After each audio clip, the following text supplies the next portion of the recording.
시청자 여러분 안녕하십니까? 마켓 시그널 시작합니다. 이주혜입니다. 조민재입니다. 네, 트럼프 대통령의 이 관세 정책에 따른 악영향이 시장에 그대로 반영이 되고 있다라는 분석이 더해지면서 지금 12월 연준의 금리 인하에 대한 기대감은 더욱더 강해지고 있습니다. 여기에 이제 차기 연준 의장으로 백악관 국가경제위원장인 캐비넷 위원장이 유력하다라는 이야기가 나오면서 더욱더 그 힘을 받고 있습니다. 다시 한번 금리 인하 가능성이 85%를 완전히 돌파하면서 시장이 전반적으로 환호하고 있는 분위기인데요. 어떤 이야기들이 준비되어 있을지 잠시 후에 자세하게 확인해 보도록 하겠고요. 오늘도 마켓 시그널 본격적으로 출발합니다.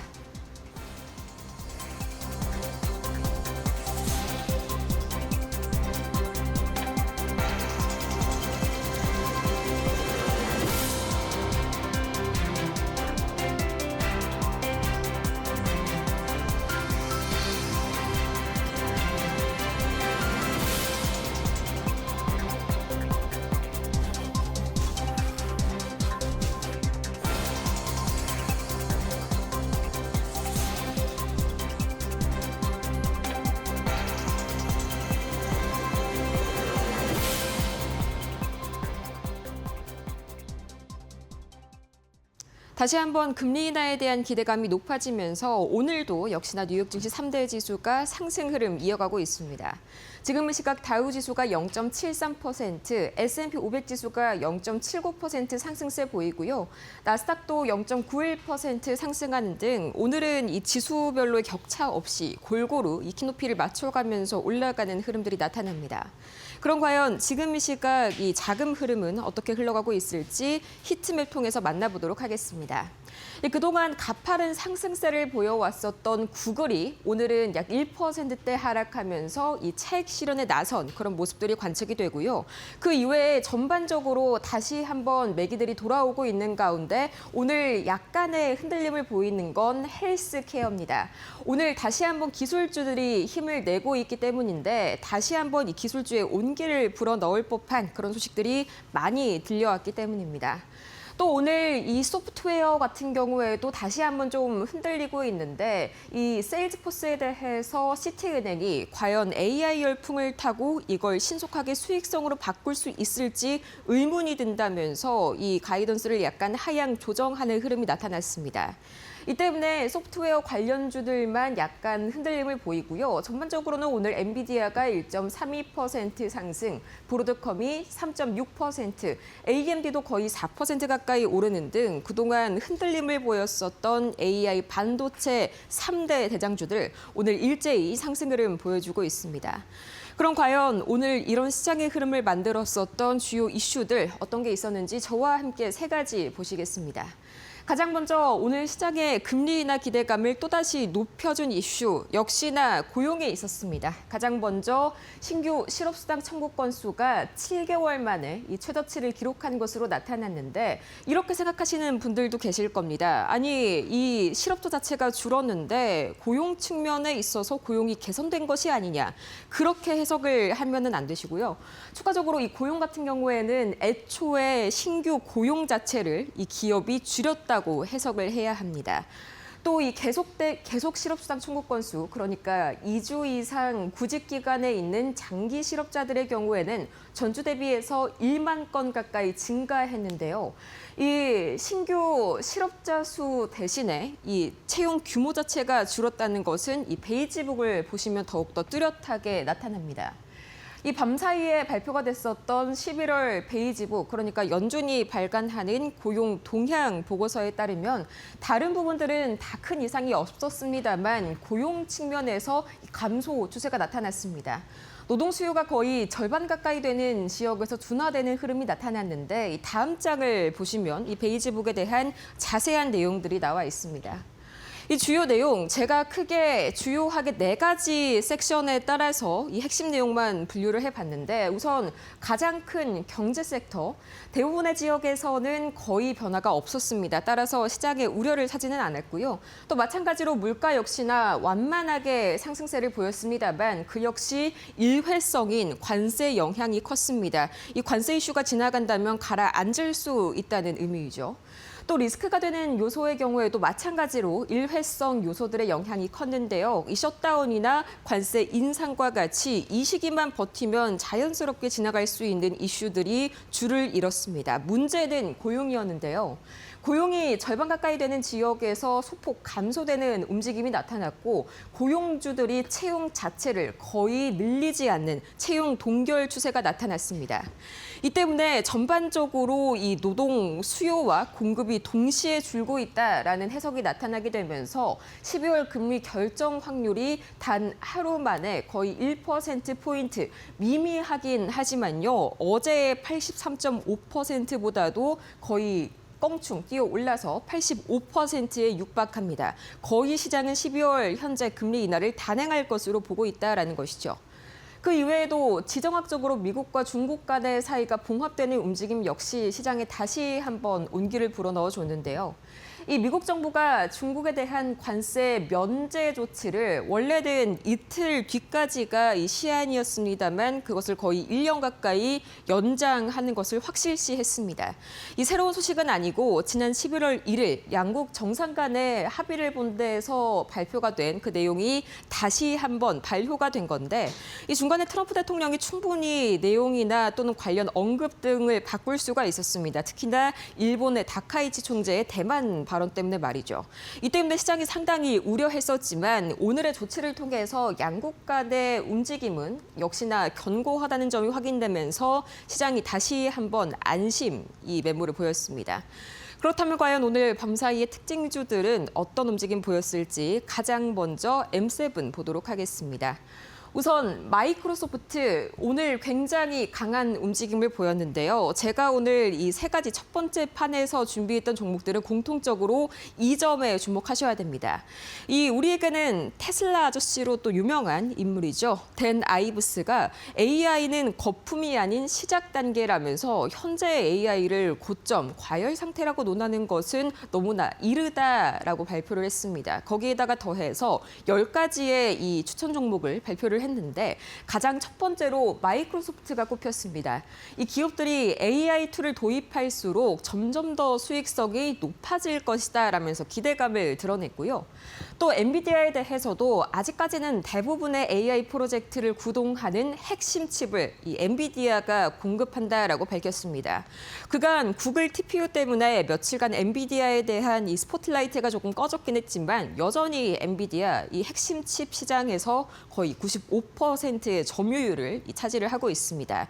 엔비디아가 아직도 확고한 이유, 마스터키와 같이 여러 가지의 대부분의 이 핵심 시스템에 접근할 수 있기 때문이죠. 또 추가적으로 AMD에 대해서도 굉장히 기대하는 발언을 이어나갔는데 이 폭발적인 수요 속에 시장 점유율을 확대할 것을 기대한다라면서 여전히 이 수익성 측면에서도 기대감이 훼손되지 않았다는 점을 강조했습니다. 이 때문에 전반적으로 오늘 AI 반도체주들이 강했는데요. 우선 이 세 가지의 종목 흐름 바로 보도록 하겠습니다. 마이크로소프트입니다. 1.78% 오늘 강세로 오랜만에 마무리를 지었고요. 또 엔비디아입니다. 오늘 또 구글의 차익 실현 매물이 발생하면서 엔비디아로부터 이 걷어들여졌었던 스포트라이트가 다시 한번 비춰지는 모습입니다. 1.37% 강세로 마무리 지었고요. 또 AMD 역시 3.93% 그간의 조정에 따라서 저가 매수세도 함께 들어온 점이 포착이 됩니다. 추가적으로 세 가지의 이 M7 종목들 흐름 바로 보도록 하겠습니다. 가장 먼저 볼 종목은 테슬라. 이 12월 달 들어서 텍사스 오스틴에서 이 현행 운행되고 있는 로보택시의 규모를 2배 가까이 확대하겠다라고 이 머스크가 X를 통해 밝혔는데 이 점이 다시 한번 투자자들의 이목을 끌어당겼고요. 또 애플도 스마트폰 출하량이 이 아이폰 17의 판매 호조에 힘입어서 드디어 14년 만에 삼성을 넘어설 것이다라는 이 연간 전망이 나왔습니다. 이 카운터포인트 리서치의 통계 결과였고요. 또 메타는 오늘 하락했습니다. 이 전거래일 워낙 상승한 움직임도 있었지만 또 거기에 더해서 한 가지 악재가 있었는데 이 이탈리아 반독점 규제 당국이 이 왓츠앱 관련해서 메타의 이 반독점 조사 규모를 확대하겠다고 밝혔습니다. 이 때문에 규제 리스크가 다시 한번 부각이 된 메타였는데요. 이 세 가지의 종가 흐름 보도록 하겠습니다. 가장 먼저 테슬라입니다. 1.71%, 이 막판으로 갈수록 상승폭을 끌어올려줬습니다. 금리 인하에 대한 기대감이 확대가 된 점 역시 이 테슬라의 주가를 뒤늦게 끌어올린 모습입니다. 또 추가적으로 다음 종목 보겠습니다. 이 종전에 봤었던 바로 애플인데 0.21%, 장 막판 들어서 약간 이 상승폭을 반납한 움직임이 포착이 됩니다. 강보한 마무리를 지었고요. 또 마지막으로 오늘 메타입니다. 0.41% 약보합권에서 다소 아쉽게 마무리를 지었습니다. 추가적으로 오늘 이슈가 있었던 세 가지의 특징주들 보도록 할 텐데요. 가장 먼저 대리입니다. 이 밤사이에 4분기 매출 전망 가이던스를 상향 조정했는데 그 덕분이 바로 AI 서버의 폭발적인 수요였습니다. 이 점이 오늘 엔비디아와 AMD, 브로드컴의 주가를 끌어올린 또 다른 이유가 됐고요. 또 로빈후드 밤사이에 굉장히 폭발적인 상승세를 보였습니다. 이 예측 시장 사업을 확대하기 위해서 레저엑스를 인수했기 때문인데 여기서 말하는 예측 시장은 이 금리 인하 가능성이나 또는 우리가 스포츠 경기에 베팅하는 그런 서비스를 의미합니다. 여기에 대한 반응이 상당히 폭발적이면서 관련된 사업을 확대시킬 것이라는 발표가 있었습니다. 또 밤사이에 오라클 굉장히 좋은 흐름 보였는데 얼마만인지 모르겠습니다. 이 밤사이에 오라클에 대해서 도이체방크가 굉장히 긍정적인 이런 목표가를 내놨는데 최근의 조정이 매력적인 진입 기회라면서 매수 의견을 그대로 유지를 했고요. 또 목표가를 375달러로 다시 한번 올려잡았습니다. 그럼 이 세 가지의 종가 흐름 바로 보도록 하겠습니다. 가장 먼저 델 테크놀로지. 이 AI 서버에 대한 폭발적인 수요 덕분에 5.8%가량 급등하면서 오늘 마무리를 지었고요. 또 로빈훗입니다. 최근 들어서 굉장히 이 비트코인을 포함한 암호화폐 가격이 많이 조정을 받으면서 마찬가지로 좀 조정을 받았었던 로빈훗이었는데 오늘은 10% 가까이 단순히 암호화폐뿐만 아니라 그 이외의 사업까지 사업 다각화를 시키고 있다는 점이 다시 한번 시장의 기대감을 불어넣었고요. 또 추가적으로 보도록 하겠습니다. 마지막으로 오라클 4%대 강세로 오늘 시장 기분 좋게 마무리를 지었습니다. 그렇다면 과연 오늘 매크로 지표 움직임은 어땠는지 가장 먼저 국제유가 보도록 하겠습니다. 국제유가는 1%대 되돌림이 나왔습니다. 이 API에 따르면 지난주 미국의 원유 재고가 예상과는 달리 감소한 것으로 나타났는데 이 때문에 단기적으로 공급 우려감이 확대되면서 이 국제유가는 소폭 되돌림이 나타났고요. 원달러 환율은 3원 가까이 올라섰습니다. 이 외환 당국이 이번 주 들어서 굉장히 강경한 입장을 밝히는 데에도 계속해서 상방 흐름을 보이고 있습니다. 또 밤사이에는 블룸버그가 일본 정부가 이 경기 부양을 위해서 11조 엔, 우리나라로 치면 거의 이 115조 원에 달하는 금액이죠. 이 정도의 대규모 신규 국채를 발행하겠다고 이렇게 밝힐 예정이다라고 소식을 전했는데 이 때문에 엔화가 대폭 약세를 보였습니다. 지금 이 시각 엔달러 환율이 거의 156엔을 넘어서고 있는 가운데 우리 원화도 엔화와 동조 현상을 보이면서 현재 상대적으로 약세 구간에 진입한 모습이고요. 비트코인은 2.95% 올랐습니다. 이 8만 9천 선까지 다시 한번 거의 하방 지지선에 닿자 되돌림이 나오는 모습 나오고 있습니다. 이 밤사이에 암호화폐 시장에서 하루 사이에 3천억 원 이상의 레버리지가 청산을 당했는데 이 중에서 92.5%가 숏포지션, 그러니까 하락에 베팅한 것으로 나타났습니다. 이 때문에 단기적으로 워낙 그동안 비트코인 가격이 하락했다 보니 현재 다시 한번 저가 매수가 유입되고 있다는 관측이 나오고 있습니다. 또 금 가격은 여전히 높은 금리 인하 기대감에 힘입어서 이 4,100달러 여전히 상회하고 있고요. 미국채 10년물과 미국채 2년물은 약간 장기채와 단기채 사이에서 엇갈리는 움직임이 나타납니다. 우선 기본적으로 금리 인하 기대감이 높아지자 국채 금리가 내내 약세를 보였지만 또 밤사이에 이 7년물 국채 경매가 예상 대비해서는 이 수요가 좀 저조하게 나타났습니다. 이 때문에 여기에 동조화돼서 미국채 2년물의 경우에는 다시 한번 상승 가는 움직임이 나타났습니다.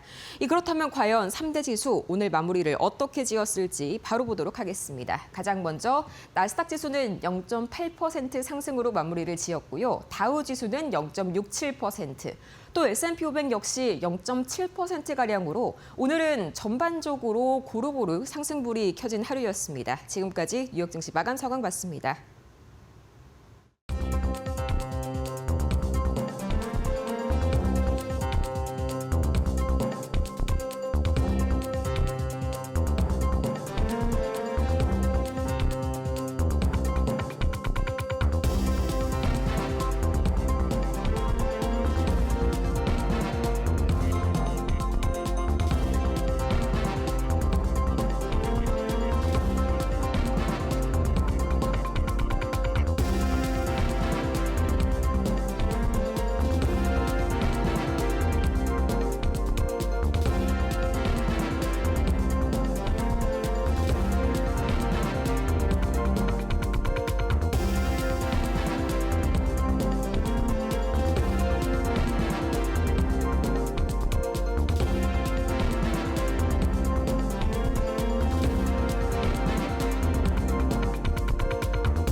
글로벌 증시가 보내는 월가 신호를 알아보는 월가 시그널 출발합니다. 먼저 첫 번째 소식입니다. 월가에서는 현재 고용 관련 지표의 촉각을 곤두세우고 있습니다. 신규 주간 실업 청구 건수가 21만 6천 건을 기록하면서 전주 대비로 6천 건 감소했고 2달 만에 최저치를 나타냈습니다. 미국 노동부는 16일부터 22일까지 집계된 신규 실업수당 청구 건수가 21만 6천 건으로 일주일 전보다 6천 건 감소했다고 현지 시간 26일 밝혔습니다. 이는 지난 9월 셋째 주 이후 2개월 만에 가장 낮은 청구 건수를 기록했으며 다우존스가 집계한 전문가 전망치 22만 5천 건보다도 낮은 수치입니다. 신규 실업수당 청구 건수가 늘지 않았다는 것은 해고가 늘지 않았다는 걸 뜻합니다. 2주 이상 실업수당 청구 건수는 11월 9일부터 15일까지 주간 기준 196만 건 집계됐으며 이는 전주보다 7천 건 증가했습니다. 한편 지난 9월 미국 내구재 제조업체의 신규 수주가 시장 예상치를 상회했으나 직전월 대비로는 크게 둔화한 것으로 나타났습니다. 현지 시간 26일 미국 상무부에 따르면 9월 내구재 수주는 계절 조정 기준 3,137억 달러를 기록했습니다. 전월 대비 15억 달러 늘어난 수치입니다. 다만 9월의 전월비 수치는 8월 수치와 비교하면 대폭 둔화했습니다. 올해 들어 내구재 수주는 월별로 들쭉날쭉한 모습을 보이고 있습니다. 트럼프 대통령이 이 관세 정책을 내놓으면서 내구재 수주를 앞당기거나 미루는 상황이 발생했기 때문입니다. 네, 미국의 연준 베이지북이 발표가 됐는데요. 미국 내 고용 인원이 감소한 것으로 전해지고 있습니다. 미국 연준이 11월 베이지북에서 고용이 소폭 감소했다며 약 절반의 지역에서 노동 수요 약화를 보고했다고 밝혔습니다. FOMC를 2주 앞둔 시점에서 나온 진단으로 해고 발표가 늘었지만 실제 기업들은 해고보다 결원 충원이나 자영 감원을 선호하는 것으로 나타났습니다. 미국 경제 전반의 흐름은 지난 10월 보고서 대비 큰 변화가 없는 것으로 평가됐습니다. 정부 셧다운 여파로 노동부의 10월 고용보고서가 통째로 취소되면서 시장은 연준의 이번 자체 조사에 더 큰 관심을 기울여왔습니다. 특히 12월 금리 인하 여부를 두고 연준 내부에서도 0.25% 인하와 동결 의견이 팽팽히 맞서는 상황입니다. 고용 둔화 조짐이 확인된 만큼 시장은 연준이 금리 인하 쪽으로 기울 수 있다는 가능성에 주목하고 있습니다. 이번 베이지북이 연준의 판단에 어떤 영향을 미칠지 시장은 예의주시하고 있습니다. 노동시장 둔화와 AI에 따른 채용 감소, 경제 전반의 정체 흐름이 복합적으로 이어지는 가운데 연준의 12월 결정이 연말과 연초 경제 심리에 큰 변수가 될 전망입니다. 엔비디아와 마이클 버리의 계속된 분쟁이 이어지고 있습니다. 월가 엔비디아에서는 마이클 버리에 대해서 7페이지짜리 메모를 제시하면서 조목조목 반박에 나섰습니다. 마이클 버리는 엔비디아가 1,125억 달러의 자사주 매입을 통해 주가 희석을 감추고 있다고 주장했지만 이에 엔비디아는 실제 환매 규모가 910억 달러라며 버리가 세금을 포함한 금액으로 과대 계산했다고 반박했습니다. 또 직원들에게 지급한 주식 보상이 주주 가치를 훼손했다는 주장에도 지급 당시 기준으론 과도한 보상이 아니었다고 설명했습니다. GPU 감가상각 수명을 부풀렸다는 비판에도 기업들은 실제 사용 패턴에 따라 4년에서 6년 동안 감가상각하고 있다고 강조했습니다. 전략적 투자로 매출이 부풀려졌다는 순환 금융 의혹에도 매출 기여도는 3에서 7% 수준으로 구조적 조작이 불가능하다고 선을 그었습니다. 이에 대해 버리는 엔비디아가 분식회계 기업 엔론이 아니라 닷컴 버블 시기 IT 인프라 과잉 투자의 핵심 수혜주였던 시스코와 더 가깝다라고 주장했습니다. 1990년대 말 통신사들이 과도한 광섬유 투자를 했다가 수요 둔화로 붕괴했던 것처럼 현재 하이퍼스케일러들의 이 AI 인프라 투자, 이 부분도 과잉일 수 있다라는 지적입니다. 버리는 전력과 기술 제약을 무시한 채 AI 수요가 끝없이 증가할 것이라는 낙관론은 위험하다고 경고했습니다. JP모건이 내년도 이 증시의 초강세 전망을 내놓았습니다. S&P 500 지수가 연준의 추가 금리 인하 시 내년 8,000포인트도 가능하다라는 전망을 내놓았습니다. 현지 시간 26일 JP모건은 내년 말 S&P 500 전망치를 7,500으로 제시했는데 이는 현재 대비 약 10%가량 추가 상승 여력이 있다는 의미입니다. 전망의 배경으로는 두 자릿수 이익 증가와 연준의 두 차례 금리 인하 후 장기간 동결을 예상한 점이 꼽혔습니다. 올해 S&P 500은 AI 열풍 속 약 15% 상승하며 강세장을 기록한 바 있습니다. JP모건의 라코스 부야스 스트래티지스트는 AI 거품 우려에도 높은 멀티플이 실제 이익 증가와 AI 투자 붐을 반영한 결과라고 설명했습니다. 특히 광범위한 AI 기반 생산성 향상 효과가 여전히 과소평가돼 있다고 강조했습니다. 또한 연준 정책이 예상보다 더 완화될 경우에 S&P 500이 내년 8,000포인트를 넘어설 수 있다라고 전망했습니다. 결국 내년 미국 증시는 연준 정책과 AI 투자, 기업 실적에 삼박자가 맞물릴 경우에 새로운 사상 최고치를 향해 갈 수 있다는 분석입니다. 네, 일론 머스크의 이 테슬라가 로봇 택시를 내달 오스틴에서 2배 확대하기로 했습니다. 현지 시간 26일 로이터 통신에 따르면 머스크 CEO는 자신의 소셜미디어 X에 오스틴의 테슬라 로봇택시 수가 다음 달 대략 2배로 늘어날 것이라는 게시글을 올렸습니다. 다만 테슬라가 현재 운영 중인 로봇택시 대수는 구체적으로 확인되지 않았습니다. 로봇택시 서비스는 오스틴과 샌프란시스코 베이 지역 등 두 도시에서 운영되고 있습니다. 차량 내 안전 요원이 탑승한 상태로 운영이 되고 있고 테슬라는 지난주 애리조나주에서도 차량 호출 서비스 운영 허가를 받았습니다.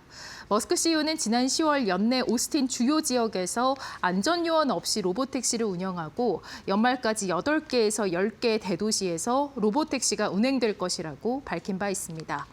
앞서 7월에는 미국 인구의 절반 규모에게 로봇택시 서비스가 제공할 것이라고 구상도 언급했습니다. 일론 머스크 테슬라 CEO가 자율주행 사업에 대한 기대를 다시 자극한 가운데 머스크의 이번 언급이 실현된다면 테슬라 강세론자들의 기대감이 다시 높아질 것으로 예상되고 있습니다. 글로벌 증시가 보낸 월가의 신호들 알아봤습니다. 지금부터 신일섭 위원과 함께 분석 자세하게 들여다보도록 하겠습니다.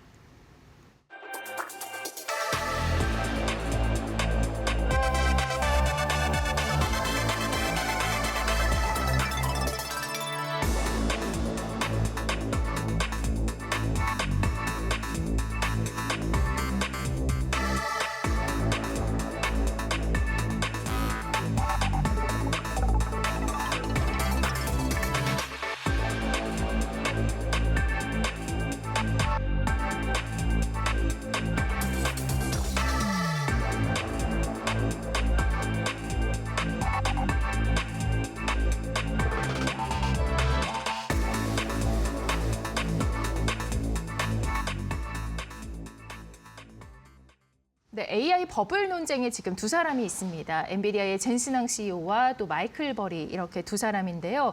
지금 반대편에서 계속해서 엔비디아의 과열 경고를 외치고 있는 마이클 버리인데 이번에는 버리가 참지를 못했던 것 같습니다. 지금 엔비디아 쪽에서 투자자 레터 첫 장에 버리의 발언을 AI 회의론을 제시를 하면서 계속해서 대표적인 근거로 박제를 하고 있는데 여기에 대해서 또 마이클 버리가 즉각적으로 반격에 나섰다고요.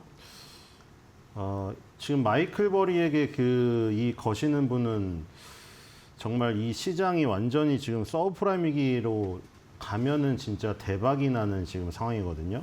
마이클 버리가 지금 이거를 주장하려고 자신의 주변을 완전 정리하고 지금 나온 거거든요. 지금 사이언에스 자산 운용을 하다가 이제 운용가의 삶을 접었어요. 지금 펀드를 폐쇄시키고요. 그 자금을 투자자들한테 다 반환을 하고 그리고 나서 자신은 블로그를 개설했습니다. 이 서브테크라는 블로그를 개설해놓고 자기 이제 글짓기 저기로 나서려고 준비를 하고 이렇게 X에다가 연막 작전을 한 것이었어요. 그래서 앞으로는 이제 투자가 운용가가 아니라 애널리스트로 지금 전향을 하려고 하는 것 같습니다. 그래서 월 $39를 받는 이 지금 그 글쓰기 블로그를 지금 만들었기 때문에 그런 부분이 지금 어떻게 보면 굉장히 극적으로 지금 받아들여지는 상황이죠. 우리가 빅숏이라는 영화도 굉장히 다들 감명 있게 본 투자자들이 많고 그랬기 때문에 이렇게 오랜만에 시간 동안 그 복귀를 해가지고 지금 이런 주장을 하는 게 자꾸 서브프라임이랑 오버랩이 돼서 지금 그런 거예요. 더군다나. 그래서 지금 만약에 정말 AI 버블이 IT 버블처럼 꺼져가지고 시장에 대폭락이 온다. 그럼 이제 서브프라임만큼의 혼란 속에서 이제 마이클 버리는 또 명성이 높아지는 상황인데 정말 이 정도로 지금 얘기를 한다고 하면 사실 뭐 글짓기를 했다가 틀리면은 뭐 글을 지우고 딴 얘기를 해도 뭐 그런 것도 많지만 사실 많잖아요. 방송도 그렇고 글도 그렇고. 네, 그래서 지금 뭐 카산드라라고 지금 네. 쓰고 있잖아요. 이거 자체가 지금 굉장히 무서운 별칭이거든요. 지금 카산드라가 원래 예언자잖아요. 예언자인데 트로이의 예언자예요. 네. 트로이의 목마 아시죠? 네. 트로이의 왕의 딸인데 예언자였는데 태양의 신 아폴론이 있습니다. 근데 아폴론이 사랑을 구애를 했는데 카산드라가 거부를 하는 바람에 저주를 받았어요. 네. 그래서 예언가로서 예언 능력은 뛰어난데 무슨 저주냐면은 사람들이 안 믿어요. 예언 능력이 뛰어남에도 불구하고 사람들이 안 믿게 하는 저주를 걸었어요, 아폴론이. 그래서 결국 그 유명한 트로이의 목마죠. 이 카산드라가 트로이의 목마를 우리의 나라에 들리면 망한다고 예언을 했는데 설득력이 없는 저주에 걸려서 아무도 안 믿어서 트로이의 목마를 드리는 바람에 트로이가 멸망합니다. 그 카산드라를 이 사람이 X의 별칭으로 계속 쓰고 있죠. 2021년도에도 이런 주장을 했었어요. 테슬라 풋을 하면서 진이랑 똑같은 상황이죠. 팔란티어 풋을 한 상황이랑 똑같죠. 테슬라 풋을 치면서 앨런 머스크, 그다음에 캐시우드의 아크 인베스트먼트의 캐시우드 있죠. 굉장히 비난을 했지만 2021년도에는 서브프라임 같은 위기까지는 안 왔습니다. 근데 지금 다시 그때랑은 틀린 게 사이언에스 자산운용의 모든 거를 정리한 상태에서 지금 다시 나서고 있는 것이 뭐 어떻게 보일지 모르겠습니다. 이건 이제 여러분들의 선택이겠죠. 마이클 버리에게 정말 운명을 건다면 지금 이 버블씬이 곧 끝날이라는 어떤 저 단초를 받을 수가 있을 것 같고요. 물론 영화에서도 보시다시피 어떻게 됐냐면 거기서 나오죠. 풋을 신용부도 수업이죠. 거기서는 CDS를 엄청나게 사놓은 상태에서 계속해서 주가는 오릅니다. 경기는 좋고. 그래서 파산 상태 직전까지 간 상태에서 그때 부도가 터지죠. 결정적으로. 뭐 이번에도 그렇게 될런지 모르겠습니다만 어제 장에서는 일단 기술주들이 올랐습니다. 그런 시차가 있을지 이번엔 바로 정말 멸망이 올지 모르겠습니다. 자, 카산드라라는 별칭으로 X를 운영하고 있었고 그 처음에 이제 올리기 시작한 것들이 그런 지표들이었잖아요. 지금 일단 뭐 그거부터 볼까요? 이거부터 보죠. 아까 엔비디아 그 얘기를 했으니까 엔비디아가 이거를 1번부터 7번까지 매겨서 7번은 아펜덱스라고 지금 적이고 부록이고 1번부터 6번까지죠. 7번은 보시면 아펜덱스라고 돼 있죠. 부록이에요. 그거 빼고 1번부터 6번까지가 1번, 2번이 뭐 여러 개 2개씩 있긴 한데 그동안의 시중에 이 어떤 얘기들에 대해서 하나하나씩 다 반박을 했잖아요. 근데 여기에 보시면은 그 밑에다가 마이클 버리를 박아놨어요. 이거는 그냥 엔비디아가 너는 우리의 완전 적이야 하고 여기다가 대문짝만하게 실어놓은 거랑 똑같잖아요. 지금 마이클 버리 온 트위터 X를 해놓는단 말이에요. 그러니까 지금 이 내용이 그냥 투자자들한테 보낸 레터인데 사실상은 1대1로 마이클 버리랑 대담한 거랑 똑같아져 버렸어요. 지금 이게 상황이. 그러다 보니까 이제 마이클 버리도 여기다 반박을 한 거죠. 자, 여기다가 월스트리트 매도 측면에서 분석한 메모에다가 첫 번째 출자로 나를 언급했다. 그리고 이제 감가상각 문제를 짚었으니 나도 짚는다 뭐 이러면서 이런 그 얘기를 하기 시작한 거예요. 그러니까 이게 여러 가지가 이제 얽혀서 일련의 과정들이 있는 거죠. 마이클 버리가 자신의 주변 정리를 하고 서브프라임 같은 위기가 올 것 같아서 지금 IT 버블에 비교를 하면서 AI 버블이 터질 것이다 경고를 계속하면서 트위터 별칭도 X 별칭도 카산드라에다가 지금 모든 펀드를 폐쇄하고 블로그를 개설해서 지금 이 카산드라의 예언을 지금 하고 있는 상황이다. 그런데 엔비디아 젠슨왕이 적극적으로 반박을 하면서 자신을 저격을 하니까 자신도 저격을 하고 있지 않을 수가 없기 때문에 또 나선 것입니다. 네, 그런데 이제 버리가 이렇게 저격을 하고 있는데도 불구하고 우리 시장은 또 간밤에 올랐거든요. 반영이 안 된 게 아닌가 싶은데요. 뭐 마이클 버리가 얘기한다고 바로 반영이 되진 않죠. 근데 이 마이클 버리가 얘기하고 있는 것들의 어떤 측면을 볼 필요는 있죠. 이 지금 마이클 버리의 뭐 주식시장, 미국 주식시장은 그렇게 움직이지 않습니다. 워렌 버핏이 뭐 좋다고 해서 뭐 좋아지는 것도 아니고 워렌 버핏도 마음대로 할 수가 없어요. 누구도. 지금 카산드라에서 쓴 글을 보면은 지금 젠슨왕이 이 감가상각 비용 얘기를 했는데 일단 중요한 거를 저도 저번에 감가상각 비용 얘기하는데 제가 예로 건물 예를 들었잖아요. 근데 저도 생각을 잘못했는데 엔비디아는 건물이 없습니다. 건물이 없는 게 아니라 거의 없어요. 공장은 TSMC에 있죠. 엔비디아는 무슨 회사입니까? 엔비디아는 형태가 뭐죠? 엔비디아는 팹리스잖아요. 팹리스. 공장이 없는 회사예요. 얘는 설계도만 그리는 회사입니다. 그렇기 때문에 감가상각 문제에 대해 가지고 이렇게 자기를 저격한 것 자체가 허수아비 저격이란 논리가 여기에 1번의 반박에 있는 거예요, 지금. 이게 무슨 얘기를 하고 있냐. 나는 그런 주장을, 감가상각에 대한 내용을 짚을 큰 게 없다.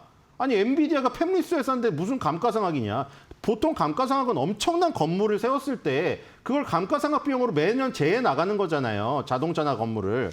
근데 이거는 지금 팹리스 회사인데 무슨 감가상각 비용을 얼마나 지금 과하게 내가 매겼다고 나한테 지금 저걸 유령한테 지금 하고 있는 거다. 그 얘기를 했고 그다음에 굳이 그런 감가상각 비용을 얘기하니까 나도 얘기를 하겠다고 하면서 얘기를 한 거예요. 그 3, 4년 예를 들어서 이 엔비디아 GPU가 3년 정도의 감가상각 비용이면은 끝나는 것을 6년 정도로 늘렸다고 주장을 했잖아요. 마이클 버리가. 네. 근데 그거를 이제 예를 들어서 지금 젠슨왕 회장이라던가 아니면 여기에 지금 저기가 있어요. 크레스라고 재무책임 담당자분이 계세요. 그분들이 어떤 말을 했냐면은 이 쿠다 생태계 있죠. 쿠다 생태계가 어제 말씀드렸죠. 대학교 때부터 쿠다 생태계로 배우기 때문에 지금 당장 구글에 저기를 옮길 수 없을 구글의 텐셀 그 유닛을 할 수가 없다고. 근데 우리는 지금 예상했던 수명을 훨씬 초과하는 수명을 연장한 게 쿠다 생태계 때문이다. 이런 얘기를 했더니 지금 마이클 버리가 두 가지 예를 들었거든요.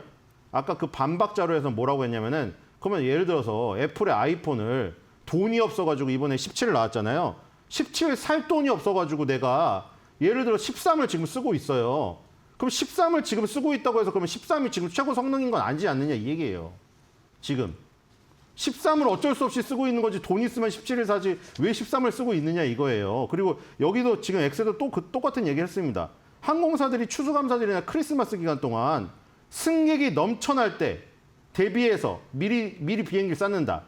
지금 현재 비행기 말고 많이 태워야 되니까 우리 그것만 해도 고속터미널 고속버스도 그렇잖아요. 명절 때 갑자기 그 회사 고속버스가 아니라 임대 고속버스 이상한 것들 막 유치원 버스 같은 걸 데려다 써요.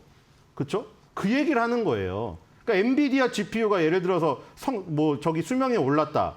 그럼 예를 들어서 엔비디아 H100 그다음에 A100이 있죠. A100은 옛날 거고 H100이 이제 최근 건데 A100이 지금 전력 소모량이 두세 배 더 많이 들기 때문에 지금 예를 들어 A100을 아직 쓴다고 하더라도 성능이 뛰어나서 쓰는 건 아니지 않느냐 하는 반박이에요, 지금. 근데 이 얘기도 자기가 이거를 뭐 감가상각 비용에 대한 얘기를 뭐 적극적으로 한 적도 없는데 엔비디아는 자기를 저격하기 위해서 굳이 이거를 부풀려서 얘기했다. 그걸 허수아비론을 내세우면서 엉뚱한 사람을 지금 짓고 있다. 이런 게 지금 요지입니다. 마이클 버리의. 네. 자, 이번 논쟁의 핵심이 바로 이제 회계적인 문제일 텐데 지금 엔비디아 측에서는 GPU 이 칩의 수명 연장을 강제로 시켜서 감가상각 비용을 줄이려고 하는 게 아니다. 이 생태계의 덕분이다라고 얘기를 했습니다. 여기에 대해서 지금 마이클 버리는 좀 어떤 입장을 보이고 있나요? 네, 지금 그 말씀드린 게 그거거든요. 예, 예. 네. 그래서 지금, 네. 예, 그것뿐만이 아니라 지금 버리 쪽에서는 사이언 SM 매니지먼트라는 게 있는데 이거를 또 공식적으로 폐쇄를 하고 블로그 운영을 또 나섰다고 하네요. 자, 이 부분 이제 엔비디아를 비판하기 위해서 주변 정리를 한 이 부분을 또 말씀을 해주신 것 같습니다. 좀 부연해서 해주실 말씀이 있으실까요? 네, 지금 서브스택이라는 우리나라로 따지면 네이버 블로그 같은 건데 여기 이제 구독 서비스를 할 수가 있어요. 월 39달러짜리. 여기다가 이제 카산드라라고 자기 저기 X도 지금 링크를 시켜놨고 여기에서 이제 중요한 얘기를 하죠. 마지막에 이제 커다란 경고가 나와요. 이 경고만 먼저 귀결되는 걸로 말씀드리면은 결국 그 얘기예요.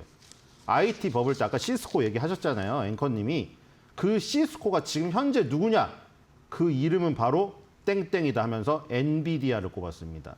충격적이죠. 만약에 정말 이런 식으로 흘러간다면은 서브프라임 못지않은 멸망의 길이 온다는 건데 찰리 먼거의 말까지 인용했네요. 풍선을 많이 터뜨리면 방 안에서 가장 인기 있는 사람이 되지 못할 것이다. 그러니까 엔비디아는 지금 방 안에서 풍선을 엄청나게 터뜨리거나 엄청나게 빵빵하게 부푼 풍선을 들고 있는 사람이기 때문에 그거를 만약에 인기 있다고 쫓아가는 사람은 같이 죽을 것이라는 얘기예요. 그거를 지금 여기에 이제 서브스택이라는 블로그를 개설하면서 글을 올려놨고요. 매주 하나씩은 올릴 것이라고 지금 했습니다. 자, 그다음에 이제 좀 앞으로 갈게요. 좀 앞으로 지나갈게요. 다시. 요런 글들을 올려왔었어요. X에다가. 요런 것들을 한번 볼 필요가 있거든요. 자, 이런 부분이 아까 전에 왜 지금 뭐 풍선 얘기가 나오고 시스코 얘기가 나오고 이러느냐 계속 주장한 대로입니다. 아마존, 알파벳, 구글의 알파벳이죠. 그다음에 마이크로소프트 3대 클라우드 운영 서비스 업체잖아요. 지금 아마존이 1위긴 한데 알파벳이나 마이크로소프트가 추격하는 지금 입장이죠. 아마존 그리고 알파벳 마이크로소프트의 데이터 센터 클라우드 성장률을 2018년, 22년, 2023년, 25년으로 나눠서 표기를 한 겁니다. 2018년부터 22년 만 5년 동안 성장률을 보시면 아마존이 36, 알파벳이 45, 마이크로소프트가 22입니다.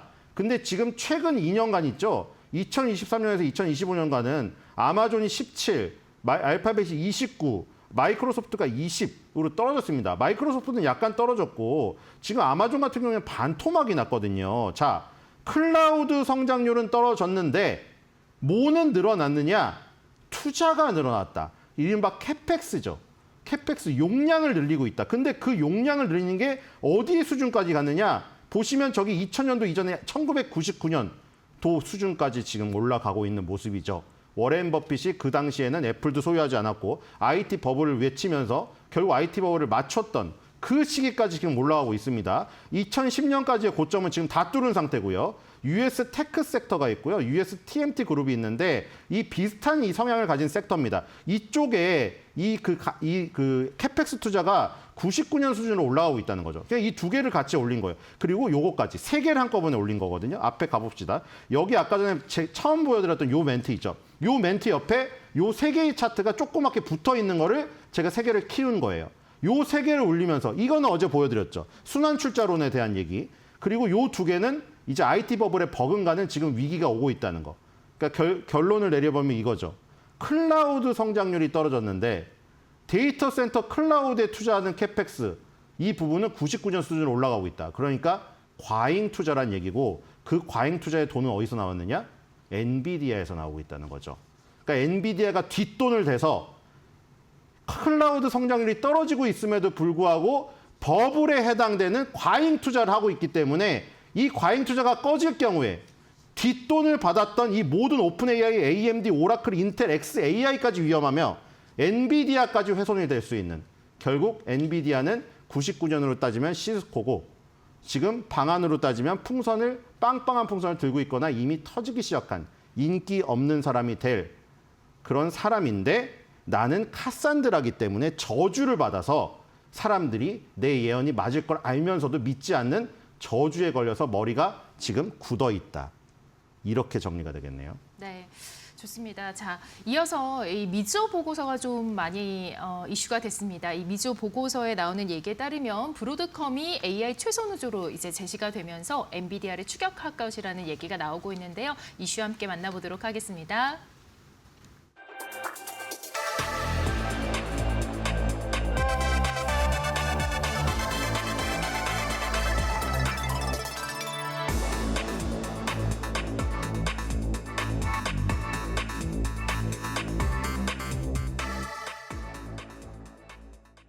네, 지금 보고서 내용에 따르면 지금 브로드컴이 굉장히 최소 누조로 각광을 받고 있고 여기에 또 엔비디아까지 얘기를 했습니다. 엔비디아는 이제 전망이 나온 거고요. 두 종목 가운데서 지금 하나를 고르지 못한 이유가 있을까요?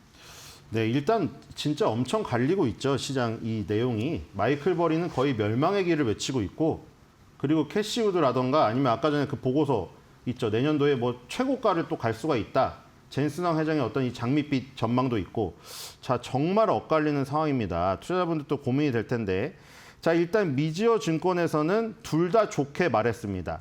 어쨌든 둘 다 좋게 말했다는 것은 마이클 버리랑은 완전 반대쪽에 서 있는 젠슨왕이나 캐시우드 쪽에 서 있는 댄 아이브스 이런 성향에서 지금 얘기를 한 것 같죠. 근데 이제 그 가운데서 그러니까 이 미지어 증권은 좋게 보는데 거기서 주도주에 대한 어떤 논리인 것이죠. 그래서 이제 2027년부터 메타가 구글 프로세서를 대거 도입할 수 있다. 그 얘기 때문에. 근데 아까 어제 얘기 드렸다시피 구글은 어제 계속 내부적으로만 활용을 하고 있었고 이제 외부로 팔려고 하고 있다 보니까 쿠다 생태계에 젖은 그 개발자들의 어떤 그 카르텔을 깨는 게 문제다. 진입 장벽이 있다고 말씀을 드렸죠. 그럼에도 불구하고 이렇게 메타 같은 대규모 하이퍼 스케일러 기업이 이런 구글 프로세서를 도입하고 이런 식으로 나가다 보면은 언젠가는 균열의 벽이 생기지 않겠냐 하는 얘기 때문에 엔비디아가 약간 위협을 받기도 하고 있습니다. 자, 그런데 이제 메타가 만약 그렇게 한다면 브로드컴에게 직접적으로 수혜가 들어올 수 있다. 왜냐하면 지금 예를 들어서 구글, 메타, 그다음에 틱톡을 운영하는 바이트댄스 요 세 개가 지금 브로드컴의 AI 반도체를 사용하기로 지금 협약을 맺었거든요. 네. 그렇기 때문에 이런 부분을 지금 보는 거예요. 예를 들어서 지금 구글 프로세서가 데이터 센터에 도입되면서 메타가 잘 되게 되면 구글 메타 둘이 다 잘 되잖아요. 그러면은 결국 거기에 맞춤형 반도체 칩을 설계를 하는 요 브로드컴도 좋다. 그럼 이제 브로드컴이 그럼 엔비디아 자리를 또 위협할 것이냐? 그러니까 엔비디아는 공공의 적이에요, 지금. 엔비디아의 GPU를 위협하기 위해서 지금 구글의 TPU가 개발이 됐었고 내부적으로 사용하던 걸 외부로 빼서 지금 엔비디아에 대응을 하려고 하고 있고 그다음에 또 브로드컴은 또 뭐냐? 브로드컴은 엔비디아의 그 1인자의 자리에 그림자를 쫓아가면서 야 엔비디아가 범용칩에서는 지금 너무 수준이 높으니까 우리가 못 따라가. 그럼 우리는 조금 더 커스터마이징을 해서 맞춤형 칩을 해보자. 엔비디아는 그냥 전반적으로 일을 다 잘하는 애를 만드는 거고 이러다 보니까 브로드컴이 맞춤형 칩 시장에서 지금 그 빈틈을 놓아서 파인9의 자리에 오른 거예요. 근데 이 둘이 결국 위협적인 존재로 지금 성장을 해버린 거죠. 그런데 미지어 증권은 그래도 엔비디아가 그렇게 지금 무너지거나 이럴 것 같지는 않다 하면서 메타의 구글 프로세서 도입이 현실화된다고 할지언정 엔비디아를 흔들지는 않을 것이다 하면서 메타, 엔비디아 다 괜찮다. 이런 식으로 마무리를 했네요. 네. 좋습니다. 자, 구글과 브로드컴 어떤 구조인지가 좀 궁금합니다. 협력이 어떻게 엮여 있길래 이게 상대적으로 또 수혜를 받고 또 영향을 받는지 궁금한데요. 그 협력 구조를 좀 알려주시죠. 네, 방금 살짝 얘기 드렸는데 혹탄 이름이 되게 특이하죠. 혹탄 브로드컴 CEO가 그때 발표를 했어요. 대형 클라우드 기업 세고가 AI 반도체를 개발 중이다. 그러니까 브로드컴이 아까 뭐 한다고 했죠? 맞춤형 반도체. 여기에 강점이 있거든요. 엔비디아는 그냥 범용 칩이고. 그래서 대형 클라우드 기업 세 곳에 딱 맞는 것만 맞추면 설계를 딱 해주는 거예요. 그러니까 지금 옷으로 따지면 그거죠. 엔비디아는 딱 옷을 만들면은 누구나 다 입고 싶어하는 완전 패셔니스타가 입고 싶어하는 것들이 옷이고 얘는 그냥 딱 그 사람을 찾아가서 재단해가지고 그 사람만의 옷을 만들어주는 거예요. 근데 그 세 곳이 누구였냐? 아까 말한 대로 구글하고 메타. 그다음에 이게 또 희한하게 여기서는 또 중국하고 협력을 하고 있는데 틱톡을 운영하는 바이트댄스입니다. 물론 틱톡의 운영권을 미국이 이제 사간다고 하지만 바이트댄스, 틱톡을 운영하기도 하지만 바이트댄스도 하이퍼스케일러 기업입니다. 결국 구글, 메타, 바이트댄스 이 모두 다 하이퍼스케일러가 이제 엄청난 규모의 데이터 센터를 확충할 수 있는 능력이 있고 그런 개발 사업을 현재 지금 진행하거나 이미 완공이 된 것들이 있는 기업들이에요. 그래서 2027년까지 브로드컴이 뭘 하느냐? 무려 100만 개의 맞춤형 AI 칩 생산을 하겠다. 이게 바로 어제 말씀드린 주문형 맞춤 반도체 그 칩이죠. 바로 그 구글의 그 칩에 해당되는 그 얘기입니다. 그래서 지금 요런 지금 관계를 갖고 있기 때문에 여기에 지금 엔비디아가 없죠. 왜냐하면 이 지금 모임 자체가 엔비디아 GPU의 영향력에서 좀 벗어나자고 하는 어떤 요런 집단이 형성된 부분이거든요. 그렇기 때문에 엔비디아는 지금 빠져 있는 거죠. 그래서 여기에 보시면은 구글, 메타, 지금 브로드컴이 있는데 지금 구글하고 브로드컴을 보시면 대부분 다 이런 맞춤형 칩을 제조하는 업체들이잖아요. 그러니까 엔비디아의 웬 최첨단 범용 칩이 너무 비싸고 갑의 입장에 있으니까 이 영향력을 벗어나려는 이 구도가 형성을 하려고 했는데 굳이 형성을 시킬 필요가 그동안 없었는데 지금 때가 온 거죠. 그래서 이렇게 구도를 형성해서 엔비디아에 맞서야겠다는 어떤 그 부분이 무르익었습니다. 그리고 얘네들의 실력도 지금 무르익었고요.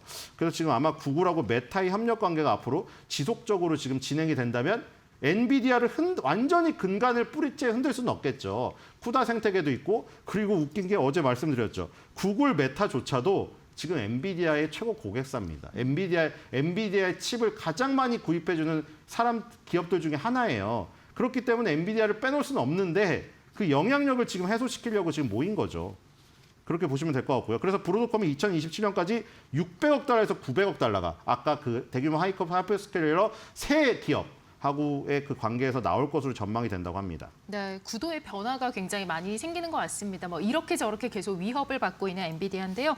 자, 지금 최근에 뭐 하루 단위로 엔비디아나 구글의 뉴스가 등장을 하고 있는데 뭐 주가가 이에 따라서 흔들리는 그런 장세가 거의 뭐 일상화가 되고 있습니다. 좀 투자자들 입장에서는 어떻게 대응을 하면 좋을까요? 근데 뭐 이런 걸 가지고 단타를 치지 않겠죠. 어떻게 쳐요, 하루.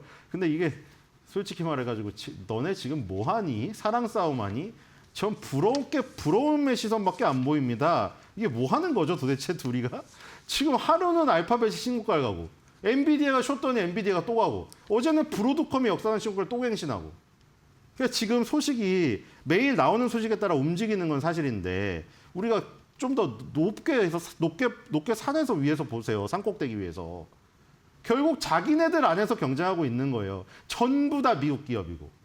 결국에는 이 AI 만약에 마이클 버리가 얘기한 대로 이게 지금 버블이 커지고 있는 거라면 버블이 언제 터질지 모르겠으나 마이클 버리는 지금 터진다고 주장하고 있는데 이 버블이 더욱더 커질 수 있는 요소들이 그 안에 바람을 불어넣는 사람들이 한 명이 아니에요. 얘네들은 지금.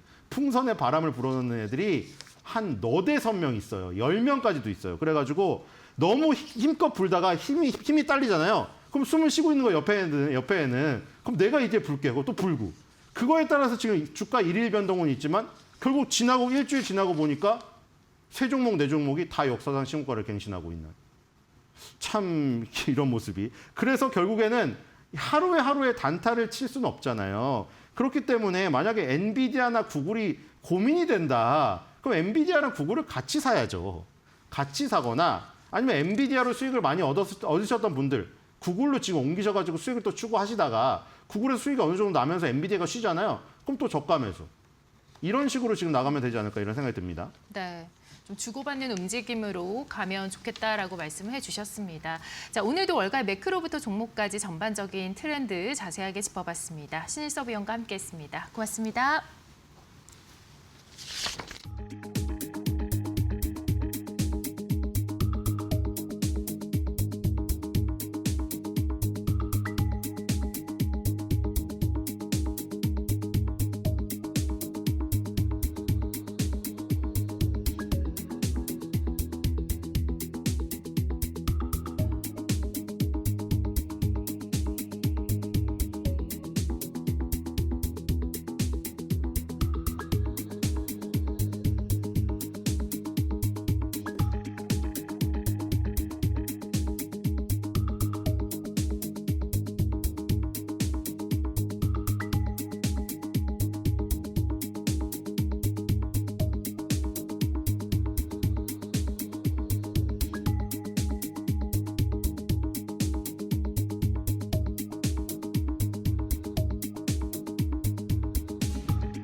외신에서 주목하는 국내 기업과 이슈 알아봅니다. 숨겨져 있는 투자 정보 드리는 히든글로벌 시간. 오늘도 조호진 타큐온 대표와 함께하겠습니다. 어서 오세요. 예, 안녕하세요. 네, 자 오늘도 역시 마찬가지로 또 반도체 가운데서 삼성전자와 방산 섹터와 관련된 이야기 해보도록 하겠습니다. 먼저 첫 번째 헤드라인 함께 만나보시죠. 자. 보시면은요, 파이낸셜 타임즈의 보도입니다. 자, 두 사람이 만났습니다. 삼성전자의 이재용 회장과 아시아 최대 갑부로 알려진 안바니 릴라이언스 회장이 지금 회동을 했는데 삼성 입장에서는 이제 글로벌 AI 동맹을 확대하는 그런 모습이 나타나네요. 뭐 지난번에 만났던 그 젠신왕 CEO 또 샘 알트먼에 이어서 이번에 이제 또 안바니 갑부 회장까지 만났는데요. 글로벌 리더와 이 회담이 계속되고 있네요. 예. 네. 그러니까 이제 아시아 최대 갑부인 이제 릴라이언스 그룹의 회장이 안바니 회장인데 안바니 회장이 이제 한국에 방한했다. 그래서 뭐 사실 그 사실들은 뭐 이런저런 뉴스로 많은 분들 아시겠지만은 그거를 이제 FT가 보도할 정도로 비중이 있는 것이냐라는 점 살펴볼 필요가 있습니다. 그 이재용 회장과 안바니 회장이 만났는데 두 분 사이에서는 안바니 회장의 자녀들의 결혼식에 이재용 회장이 과거에도 2번이나 참석한 적 있고 그때부터 화제가 됐었는데 이 단순하게 뭐 우리나라 최대 갑부인 이제 이재용 회장과 아시아 최대 갑부인 이제 안바니 회장이 만났다. 뭐 그 자체만으로도 재미있는 기사거리긴 하지만 그거 말고도 또 우리가 그 비즈니스 관점에서 살펴볼 필요가 좀 있습니다. 네, 이번에 이제 안바니 회장의 방안이 이재용 회장의 초대에 응하를 한 것이라고요. 예, 예. 네. 그러니까 안바니 회장이 인도 최대의 그룹이고 그 아시아 최대의 갑부인데 이분이 이제 뭐 날씨도 쌀쌀한데 한번 서울이나 가볼까 이런 취지에서 오진 않았을 것이고 네. 그래서 이재용 회장이 초대를 했는데 안바니 회장이 거기에 응해서 여기저기를 둘러봤다는 것은 양대 그룹 사이에서 긴밀한 어떤 협조가 가능하다. 그래서 양대 그룹 사이에서 새로운 어떤 시너지와 매출이 가능하다. 이런 관점에서 두 거물의 회동을 보시는 게 좋겠습니다. 네. 그렇다면 이 두 그룹이 만났는데 이 두 그룹의 각각의 주력 사업이 있을 것 같습니다. 예.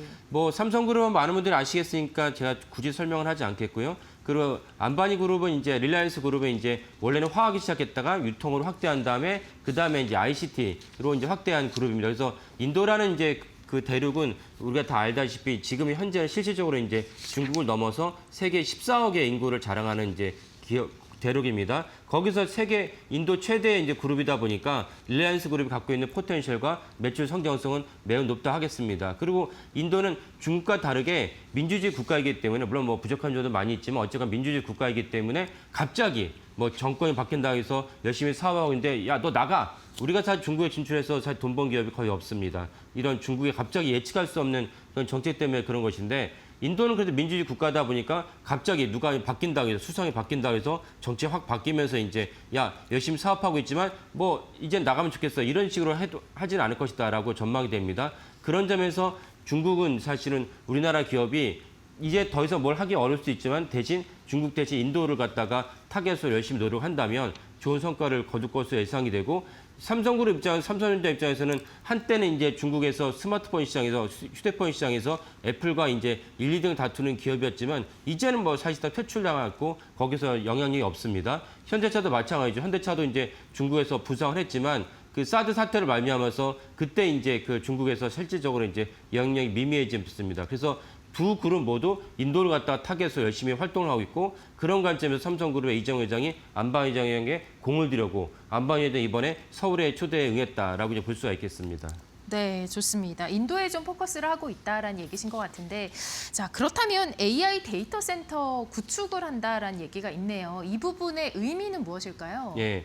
그러니까 안바니 회장 역시 이제 우리 주제하다시피 누구나 지금 AI 시대입니다. AI 시대인데 거기서 가장 강력한 인프라는 AI 데이터 센터이죠. 그러니까 여러분들이 이제 모니터로 PC에서 뭔가 그 검색을 날리면 검색 결과를 각지에 가까운 곳에 데이터 센터 갔다 오는 곳입니다. 갔다 오는데 데이터 센터가 없다면 우리가 누리는 이제 생성의 AI를 갖다 누릴 수 없다. 그러니까 그걸 안바니 회장도 알고 있기 때문에 인도에다가 자국에다가 이제 세계 최대의 데이터 센터를 구축하겠다라고 이제 발표를 하고 있습니다. 그러면 삼성그룹 입장에서는 인도의 세계 최대의 데이터 센터를 삼성전자나 삼성그룹에 이제 그 수주를 하면은 새로운 어떤 먹거리를 창출할 수 있습니다. 예컨대 이제 삼성물산 같은 경우 뭐 아시는 분도 계시겠지만 삼성전자의 주요 공장, 예를 들면 평택에다가 이제 그 반도체 공장을 짓는다. 그걸 삼성물산이 담당합니다. 삼성물산에 건설 사업부가 있죠. 그 담당하는데 삼성물산이 담당하는 그 평택 공장 같은 경우 그 매출 규모가 꽤 큽니다. 그래서 삼성물산 같은 경우 해당 공장을 수주하면은 전년 동기 대비 매출이 뭐 3%, 4% 나오긴 합니다. 엄청난 매출이죠. 같은 맥락으로 인도의 최대 데이터 센터를 삼성그룹이 만약에 수주하게 된다면 삼성전자 HBM을 넣을 수도 있고 삼성물산이 또 거기에 또 다른 매출을 올릴 수도 있습니다. 그런 맥락에서 만약에 안바니 그룹, 릴라이언스 그룹의 데이터 센터를 삼성그룹이 수주한다는 것은 대단히 의미가 크고 또 하나 중요한 것은 만약 그런 식으로 해서 만약에 데이터 센터를 짓게 되면은 세계 곳곳이 데이터 센터에 대해서 목마르거든요. 그러면 삼성그룹이 사실은 이번에 한번 해외에서 대규모 데이터 센터를 수주한 경험을 바탕으로 해서 세계 곳곳에 또 다른 데이터 센터를 수주하는데 중요한 어떤 디딤돌이 될 것으로 여겨집니다. 네, 좋습니다. 자, 그런가 하면 AI 데이터 센터가 이 오픈 AI를 비롯한 AI 업계에서 좀 산타 같은 그런 존재가 될 수 있다고요? 예. 그래서 이제 한 달 전으로 복귀를 해보면은 그 AI 버블론이 일단 촉발했던 계기 중에 여러 가지 있었는데 그 중에 하나 무엇이냐면 이제 샘 알트만을 비롯한 오픈 AI의 중요 그 임원들이 그 정부에다가 이제 우리 지원 좀 해달라. 너무 많은 것을 해야 되는데 우리 혼자 살 수 없지 않냐 이런 얘기를 했습니다. 그러다 보니까 월가에서는 야 그럼 니네 캐시가 없는 거 아니야? 그러니까 지금 정부에다 지원해달라고 하잖아. 그러면서 이렇게 의심스러운 눈치를 바라보고 그 때문에 AI 버블론의 근거가 되기도 했습니다. 근데 한번 생각해 보시면 우리나라가 예를 들면 우리나라 1960년대에 자동차 산업을 하고 싶어요. 정종 회장이 우리나라에도 완성차 사업이 필요하겠다라고 해서 이제 완성차를 위해서 여러 가지를 갖다 공장을 갖다 조달하고 그 완성차를 위한 디자이너를 초빙을 하고 부품은 누가 맡기로 하고 이런 것들 다 구축을 했어요. 근데 막상 완성차를 갖다가 생산했는데 완성차를 갖다 달리면 고속도로가 없어요. 그러면 당시에 정종 회장이 박정희 대통령한테 완성차 사업을 하고 싶은데 고속도로가 없으니까 고속도로 한번 정부에서 지어줬으면 좋겠습니다라고 발언을 했다. 그 발언을 했다는 이유만으로 정종 회장을 갖다가 야 니네가 스스로 알아서 해야지 왜 정부에게 도와달라고 해? 라고 비난한 것이 타당하겠습니까? 타당한 시각도 있겠죠. 하지만 어떤 시각에서 보면은 새로운 어떤 산업이 융성하기 위해서는 국가가 그 새로운 산업의 융성을 위해서 인프라를 깔 의무와 책임이 있다는 거 볼 수도 있습니다. 그런 맥락에서 샘 얼트만과 오픈 AI가 정부에다 요청했다 볼 수도 있고 그 무슨 말을 하는 거냐? 그런 요청에 또 다른 어떤 수요를 갖다가 담당해 준 것이 이번에 인도 정부는 아니지만 아시아 최대의 어떤 그 갑부인 이제 안바니 회장이 우리가 세계 최대 데이터 센터를 구축하겠다라는 것이 샘 얼트만의 요청에 부응한다라고 볼 수 있습니다. 왜냐하면 결국 데이터 센터를 짓는 것은 하드웨어는 삼성그룹이 할지라도 소프트웨어는 결국 오픈 AI가 진출하지 않겠습니까? 그런 관점에서 사실은 샘 얼트만의 요구에 안바니 회장이 그 수용했다 볼 수 있고 이런 수용이 각국에서 각 대륙에서 새롭게 이제 펼쳐진다면 샘 얼트만의 수용이 사실 지구촌 전체적으로 확대돼서 이루어졌다라고 볼 수가 있습니다. 그런 점에서 이번에 안바니 회장의 아시아 세계 최대 데이터 센터 구축은 그 AI 업계 전체로는 이제 산타 같은 존재다라고 볼 수가 있겠습니다. 네, 삼성이 계속해서 글로벌 기술 연대를 강화하고 있다는 점을 부인할 수가 없을 것 같고 앞으로도 또 응원을 하는 마음으로 지켜보도록 하겠습니다. 자, 두 번째 헤드라인 살펴보도록 하겠습니다. 자, 월스트리트 저널의 보도인데요. 한국 조선방산 전망이 긍정적이다라는 긍정적인 기사가 나왔습니다.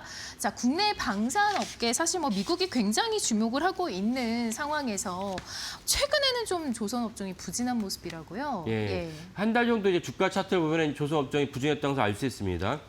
우리가 어떤 빅3라 얘기하는 이제 HD 현대중공업, 삼성중공업, 이제 하나오션 같은 경우 보면은 대부분 이제 지금 화면에서 보시다시피 하나오션 같은 건 거의 한 18%, 그다음에 HD 현대중공업과 삼성중공업도 10% 넘는 이제 주가 하락을 보였습니다. 한 달 정도 그 주가 수익을 보면요. 그런 주가가 이제 다번에 이제 하락을 했는데 그 때문에 이제 조선업에 실망하신 분도 계시겠지만 사실 오늘 소개해드린 월스트리트저널의 이제 기사를 보면은 그렇지 않고 되게 유력하다라고 하는 것을 알 수가 있습니다. 네, 최근에 이제 주가 흐름들 지금 보시다시피 좀 주춤한 모습이었는데 특별한 그 배경이나 이유가 있을까요? 예. 주가라는 거 강력한 모멘텀만 생기면 그 모멘텀 때문에 주가 올라갔다가 모멘텀이 실제로 실현하면 이제 모멘텀 때문에 떨어진 경우가 종종 있습니다. 아까 말씀드린 대로 한 달 동안에 가장 강력한 모멘텀에 이제 에이펙 정상회담에 맞춰서 그 당시 전 세계가 주목한 에이펙 정상회담 화두는 미중 정상끼리 만나가지고 말 많고 시끄러웠던 관세를 갖다 일단락 하겠구나라는 것이 이제 가장 큰 화두였지만 또 다른 이제 선물을 이제 트럼프 대통령이 우리한테 주고 갔죠. 무엇이냐면 이제 핵 원전을 갖다가 한국에 주겠다. 트럼프 대통령이 시진핑 주석이 우리나라 방한하기 하루 전에 그 발표를 했습니다. 그래서 우리는 수십 년간 염원해 두었던 핵 원점을 갖다 갖고 되는 것이 중요한 어떤 모멘텀이었고 조선업에 있어서는 그 모멘텀이 실제로 실현되는구나라는 것을 되게 기뻤습니다. 그리고 이제 그때 이제 트럼프 대통령이 핵 원점을 미국에 있는 하나 필리조선소에서 건조를 해라라고 꼭 찍었어요. 그래서 이제 하나오션 주가가 올라갔는데 실질적으로 이제 우리나라가 한미 정상회담을 갖다 마무리한 다음에 그 팩트시트를 갖다 발표한 걸 보면은 미국에서 건조하기는 어렵다. 저희가 몇 번 말씀을 드렸지만 하나필리 조선소는 낙후된 조선소이기 때문에 최첨단의 그 핵 원점을 갖다가 건조하기에는 한 수십 년이 걸릴 수 있다라는 것을 제가 몇 번 말씀드렸습니다. 그걸 실현시켜 그걸 갖다 수용을 해서 그 핵 원점을 갖다가 한국에 건조하는데 한국에서 건조한다는 것을 발표가 났습니다. 그러다 보니까 하나오션이 아닌 현대중공업에도 기회가 생겼고 그래서 이제 하나오션의 주가가 다른 HD, 현대중공업이나 삼성중공업에 비해서 한 7% 정도 주가 하락률이 더 컸다라고 분석할 수 있습니다. 그래서 전체적으로는 이제 APEC 정상회담으로 올라갔던 주가가 APEC 정상회담이 끝나니까 그리고 그 핵 원점이 그 굳이 하나오션에만 줄 이유는 없다라고 해서 정부에서 공식 발표를 하면서 하나오션 주가가 더 내려갔다라고 이제 분석이 됩니다.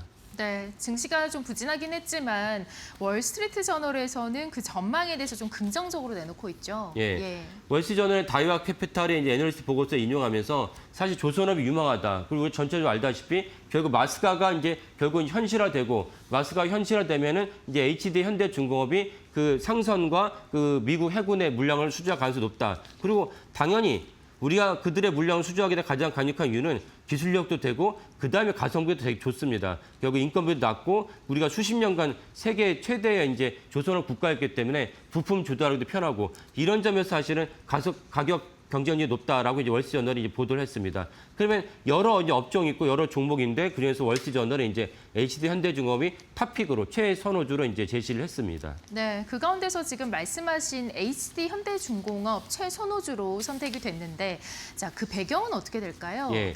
우리나라 이제 굴지의 우리 증권사들도 HD 현대중공업을 긍정적으로 바라보고 있는데 그 중에는 제가 설명드린 그 부분도 있지만 또 다른 중요한 요소가 무엇이냐면 엔진이 있습니다. 엔진이라 한다면 그 선박에 들어간 엔진인데 엔진은 사실은 HD그룹 같은 경우는 HD 현대마린 엔진이라고 별도의 상징사가 있습니다. 그러면 HD 현대마린 엔진인데 왜 굳이 HD 현대중공업이 엔진에 또 수혜를 받느냐라고 의문을 다신 분도 계실 텐데 그 현대그룹에서는 HD그룹에서 어떻게 이제 그 가르마가 쳐졌냐면은 HD 현대마린 엔진은 중소형 선박에 들어간 엔진 전용으로 대형 선박은 HD 현대중공업이 그 분할하는 것으로 이제 정리가 됐습니다. 그래서 HD 현대중공업의 엔진 부문만 보면은 3분기 누적 신규 수주액이 무려 4조 5천억입니다. 전년 동기 대비 25% 증가했고 올해 목표치로 했던 3조 9천억보다 훨씬 이제 많은 수주액을 이미 올해가 안 끝나지 않았습니까? 그보다 더 높은 수주액을 달성한 상황입니다. 그래서 HD 현대중공업에서 우리가 보통 알고 있는 선박 건조뿐만 아니라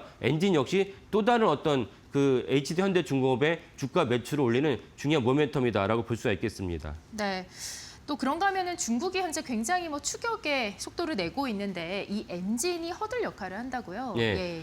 HD 현대중공업 엔진이 경쟁력 있는 이유는 무엇이냐면 전체적으로 탈탄소 그 기존의 어떤 이제 벙커슈가 아닌 그 친환경 엔진을 갖다가 선호하게 되는데 친환경 엔진을 한다면 암모니아 엔진도 있고 다른 엔진도 있습니다. 그런 방식 때문에 사실 HD 현대중공업 엔진이 중요한데 중국은 아직은 그런 기술력에 도달하지 못하고 있습니다. 그래서 중국이 가성비로 우리나라를 추격하고 있지만 우리나라가 거기에 막을 수 있는 해자 같은 역할을 할 수 있는 것이 엔진입니다. 그래서 HD 현대중공업을 최선호주로 선호했다라고 여겨집니다.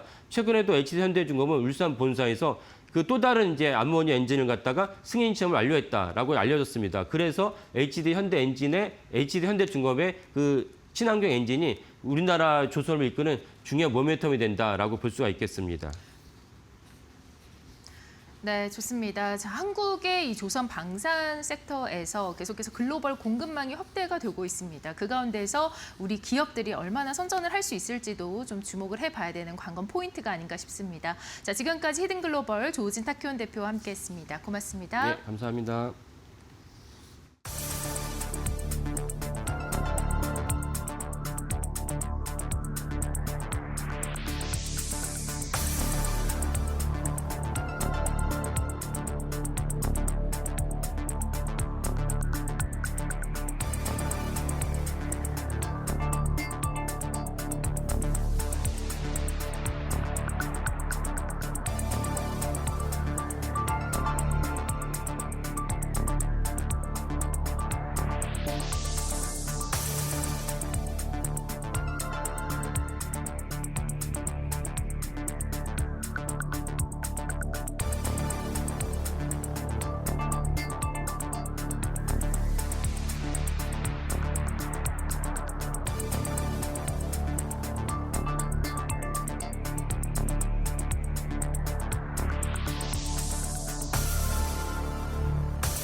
자, 여러분 밤새 편히 잘 쉬셨습니까? 11월 27일 벌써 이제 목요일이네요. 자, 오늘 이데일리 신문에 나온 주요 내용들 중에서 시장과 관련된 내용들 또 브리핑 시작을 해보겠습니다. 자, 오늘 톱 기사는 좀 눈여겨서 좀 보실 만한 그런 기사가 되겠습니다. 외국인의 매도세 11월 달 들어서 뭐 10조 넘게 지속되고 있다는 얘기는 뭐 저도 아주 입이 아프도록 이번 달 내내 말씀을 드렸던 것 같습니다. 이번 달은 그러니까 11월 달은 외국인이 순매도로 전환을 한 데 이어서 또 환율도 좀 급등을 했고 등등등 여러 가지로 특히 이제 외국인 수급 측면에서 봤을 때는 우리 시장에 참 쉽지 않은 그런 한 달이었습니다. 이제 뭐 거의 마무리돼 가고 있죠. 근데 자, 지금 표를 보시는 거는 코스피 200 선물 외국인들 순매매 추입니다. 잘 보시죠. 월 중반쯤까지 분위기가 약간 뭐 오락가락 하다가 중반 이후부터 그러니까 후반부터요. 뭐라고 봐야 되겠죠. 19일부터 보면 외국인들이 매일 선물을 사고 있습니다. 최근 6거래일 연속 순매수를 기록을 해서 1조 9,440억 원의 매수 포지션을 잡았다라는 얘기죠. 요 같은 기간 동안 우리가 보통 이제 현물 쪽에서 외국인들 수급을 많이 보니까 같은 기간 선물은 1조 9천억 거의 2조 사는 반면에 현물은 3조 4천억 넘게 순매도를 했습니다. 그러니까 선물은 사고 현물은 계속해서 팔았다 이런 얘기가 좀 되는 거죠. 특히나 주목적에서 보셔야 될 거는 오른쪽 24일입니다. 1조 3천억 원을 이날 하루 동안에만 외국인들이 선물을 샀다는 얘기죠. 많이 산 거죠. 이번 달 들어서 제일 많이 산 겁니다. 그럼 이게 이제 뭔 의미가 있는 거냐라는 걸 한번 생각해 볼 필요가 있는 겁니다. 증권가에서는 이 24일 날 1조 3천억 넘게 외국인들이 선물을 순매수를 한 걸 가지고 외국인들 수급의 변곡점을 보여주는 시그널이다. 이렇게 해석을 하고 있습니다. 그러니까 과거에도 이렇게 외국인 수급이 특히 현물 쪽 수급이 전반적으로 부진할 때 외국인이 선물 쪽에서 저렇게 1조 원 넘는 그런 순매수를 하는 그런 어떤 시점을 즈음해서 외국인들의 현물 수급도 바뀌었다. 이제 이런 사례를 가지고 이렇게 분석을 하는 겁니다. 뭐 과거 사례가 지금에도 꼭 맞는다 이런 건 아니지만 보통 우리가 과거 사례를 자꾸 참고하는 이유는 그게 적절하게 효과가 있기 때문이다 이렇게 좀 봐야 되는 거죠. 그리고 최근에 좀 그 뭐 베이시스라고 하는데요. 선물 마이너스, 선물 가격 마이너스, 선물가 뭐 이거 좀 뭐 말이 좀 어렵긴 합니다만 이게 좀 마이너스를 기록하고 이러면은 보통 그 외국인들이 현물 시장에서 파는 경우가 좀 많은데요. 이게 좀 안정적입니다. 플러스를 기록하고 있다는 얘기가 되는 거죠. 이러다 보니까 외국인들이 현물에서도 플러스로 돌아설 여지가 좀 높아지고 있다. 이렇게 좀 볼 수가 있는 거고. 제가 생각할 때 여기다 하나 덧붙이자면 지금 어제 구윤철 부총리 기자회견 사실은 되게 뭐 엄청나게 영향가 있는 얘기가 나온 건 아닌데 어제 환율이 좀 원달러 환율이 좀 떨어졌죠. 이런 부분들이 이제 어쨌든 시장에서는 어제 얘기는 어제 구체적으로 뭔가 강하게 뭐 이렇게 좀 틀어주겠다 이런 얘기를 하지 않았어도 만약에 외환시장이 또 이렇게 계속 원달러 환율이 오르는 식으로 계속 추세적으로 간다 그러면 한국 정부가 또 나설 것이다라는 얘기를 다 한번 보여준 거라는 생각이 듭니다. 그러면 이 다음에도 환율이 또 불안하면 또 나오겠죠. 구윤철 부총리가 나오든 누가 나오든 또 나와서 얘기를 하겠죠. 그러니까 이런 식으로 하는 걸 보여줬기 때문에 이 효과가 당분간은 지속될 수 있다. 그렇게 된다 그러면 앞서 말씀드린 외국인들의 수급에 어떤 변화가 나타난다는 점 플러스 환율도 좀 지속적인 상승세에서 조금 하향 안정세를 찾아가고 있다는 점 이런 점들을 종합적으로 고려한다 그러면 12월 달에는 외국인들 수급도 좀 긍정적으로 되지 않겠냐 이런 생각이 좀 들고요. 외국인들 현물이 11월 달에 아주 집중됐던 이유가 헤지 펀드 같은 이런 그 미국의 펀드들이 보통 11월에 부클로징이라고 그래서 이제 수익률을 고정을 한다고 합니다. 그러니까 예를 들어서 올해 1월부터 작년 11월부터 12월부터라 되겠죠. 작년 12월부터 올해 11월까지 이제 이렇게 쭉 뭐 거래를 했는데 만약 내가 수익률이 한 15% 났다. 예를 들면 연으로. 그러면 이제 이거를 12월 달에 갔을 때 혹시 잘못되면 그 이하로 떨어지시지 않습니까? 그러니까 15%로 올해 수익률을 고정을 하자. 딱 이렇게 한다는 거죠. 그걸 부클로징이라고 하는데 그거가 이번 11월 달에 마무리가 되기 때문에 외국인들이 그동안에 이익 많이 났던 종목들을 파는 거죠. 대표적인 이제 우리나라 종목이 될 수밖에 없습니다. 뭐 반도체주들을 비롯해서 뭐 두산 에너지 같은 이런 원전주, 뭐 방산주, 조선주 다 파는 거죠. 그러니까 당연히 주가가 안 줄 수밖에 없던 거고 외국인들이 계속 현물에서 매도를 쳤던 거고. 근데 이제 이게 11월 달에 끝나면 12월 달부터 다시 이제 소위 말해서 이제 2026년에 거래가 시작되는 거 아니겠습니까? 그러면 이제 또 주식을 봐서 좋은 데는 사겠죠. 뭐 AI 관련주라든가 앞서 말씀드렸던 원전이나 뭐 한국의 조선이나 방산 이렇게 펀더멘털이 여전히 견조한 이런 한국 주식들은 살 수밖에 없을 겁니다. 그렇게 된다 그러면 다시 12월 달에는 외국인 환율도 좀 안정적이고 외국인들이 현물을 좀 살 수 있는 여지도 되고 그러면 12월 달은 11월 달과는 다른 장이 펼쳐질 가능성이 높다. 이렇게 좀 볼 수가 있다라는 거죠. 어제 우리 시장의 급등이 그거를 뭐 보여주는 뭐 시그널이 될 수도 있다 이렇게 볼 수도 있겠는데요. 사실 또 너무 뭐 이거에 또 이렇게 매몰되시지는 말고 조금 신중하게 며칠 보시다가 12월 달에는 11월보다는 조금 더 공세적인 어떤 그런 거래를 해 나가셔도 되지 않겠느냐 이런 생각을 해봅니다. 자, 이거 참고 한번 해보시고요. 어제 사실 우리 시장에서 가장 큰 기사는 이거가 되지 않겠나 싶습니다. 네이버 그다음에 두나무의 이제 합병 완료죠. 뭐 최종 완료에 뭐 내년 이제 거의 여름이 시작될 쯤 한 5월 이렇게 돼야 되더라고요. 근데 어쨌든 이 두 큰 회사가 합병을 했습니다. 이거는 여러 가지로 시사하는 바가 클 겁니다. 단순히 뭐 검색이나 이런 쪽에 이제 네이버가 그런 회사가 아니라 사실 네이버가 이미 검색 중심 회사는 아니었죠. 파이낸셜을 통해서 이제 이 금융 쪽에 이미 상당히 좀 깊게 발을 들여놓은 상태고, 그다음에 쇼핑을 통해서 전자상거래 쪽에서도 뭐 쿠팡 다음으로 위력을 갖고 있는 그런 회사입니다. 자, 이런 회사가 이제 비트코인, 그러니까 가상자산의 국내 탑인 두나무와 이제 손을 잡았다는 얘기입니다. 중요한 거는 그럼 이 두 회사가 합쳐져서 도대체 뭔 어떤 시너지 효과를 낼 것이냐, 이거에 대한 앞으로의 해석이 이제 중요하다는 생각이 좀 듭니다. 지배구조는 지금 이번에 뭐 기업 가치는 1대3 정도라고 하는데요. 뭐 보니까 기업 가치 그 부분하고 그 주식 교환 비율하고 이게 기업 가치 교환 비율, 그 교환가액하고 조금 다르더라고요. 어쨌든 대략 한 1대 2.54대 1 이게 이제 주식 교환 비율이고요. 기업 가치는 1대 3의 비율.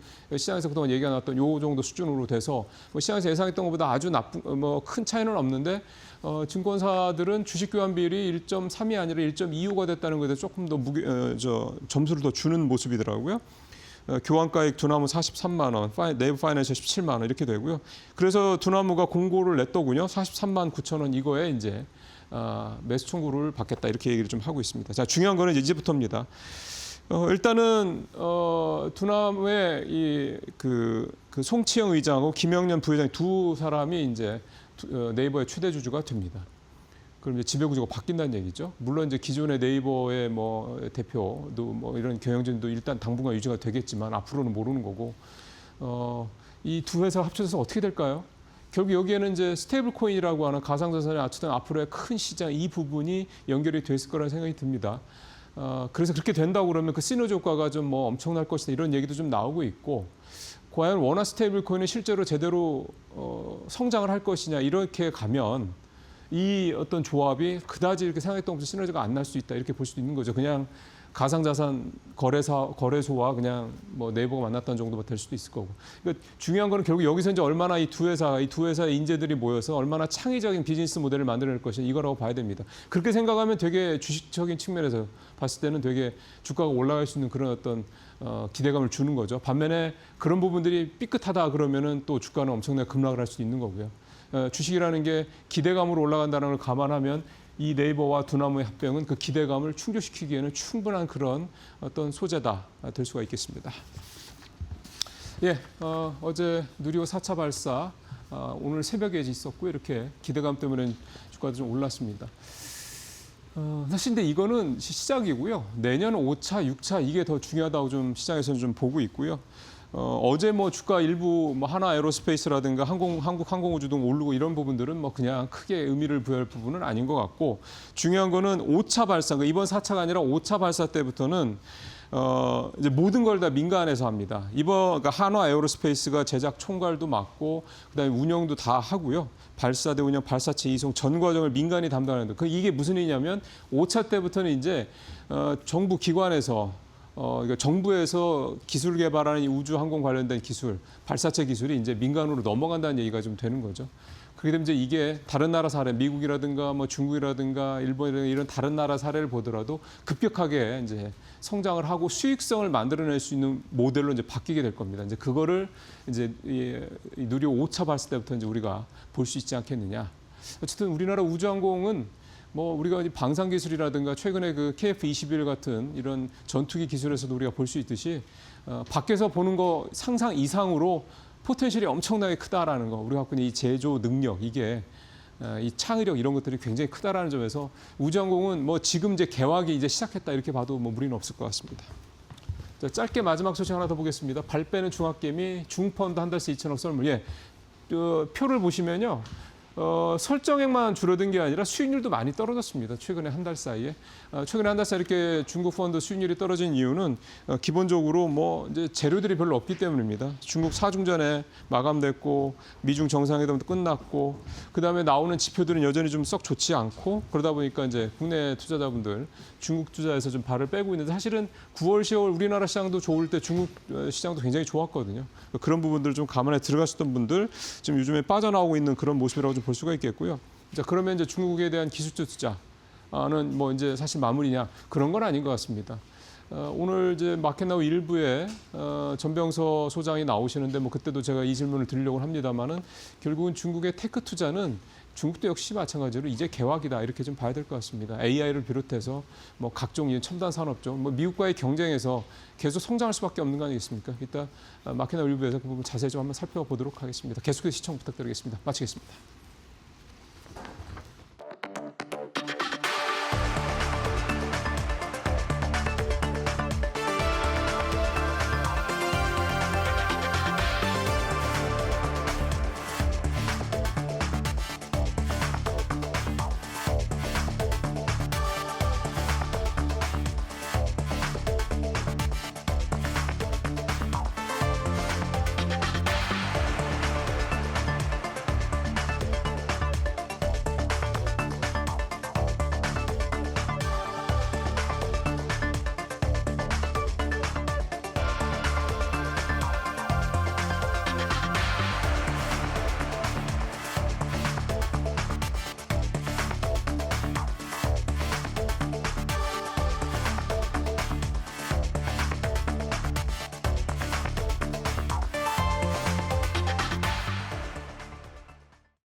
밤사이 뉴욕 증시 3대 지수가 또다시 1% 내외의 견조한 상승세를 이어갔습니다. 이제 좀 본격적으로 이 산타랠리가 시작되는 건가 하는 그런 기대감까지 드는데 과연 이 흐름 계속해서 오늘 우리 시장에서도 이어갈 수 있을지 이창환 IM증권 서울금융센터 이사 모시고 이야기 나눠볼게요. 어서 오세요. 네, 안녕하십니까.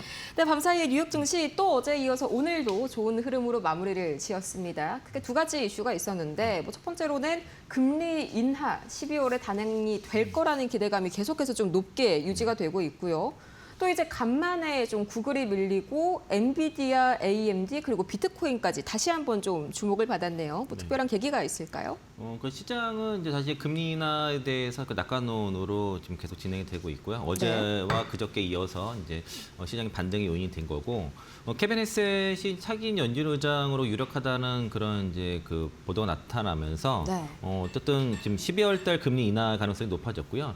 트레이 밀하우스는 이제 12월 금리 인하 또는 1월 신중 타협 이 정도 안을 얘기를 했습니다. 네. 그러니까 12월 달에 금리 인하 하든지 아니면 12월 달에 안 하더라도 1월 달에 바로 하는 그냥 정도로 이어질 수 이런 식으로 있다. 이제 네. 타협안도 부상을 하는 상황이고 그동안 시장을 눌렀던 요인이 AI 버블론이라든가 금리 인하. 제가 이제 달러 유동성 부족에 의한 금리 인하 기대가 약해졌던 것들 이런 네. 것들을 말씀드렸었는데 그게 다시 이제 악재가 지금 다시 좀 완화됐다는 거죠. 그리고 AI 버블론은 지금 엔비디아냐 아니면은 그 알파벳이 것이냐, 이게 어느 게 더 낫냐 이런 식의 이제 그쵸, 약간 양강 관점이 구도가 좀 있죠. 바뀌었다는 네. 거고요. 그래서 버블론이 좀 누그러들고 있고 금리 인하가 부상하면서 반도체라든가 소비주 종목들도 많이 급등을 했고요. 그리고 볼리비아가 이제 이런 달러가 유동성이 부족하다 보니까 그걸 네. 대체하기 위해서 뭐 스테이블 코인을 도입을 한다던가 네. 이러면서 이제 금융이 좀 어려운 국가들이 코인을 비트코인을 가치 조장 수준으로 활용을 한다는 것들 때문에 코인이 네. 급반등을 했습니다. 그러면서 이제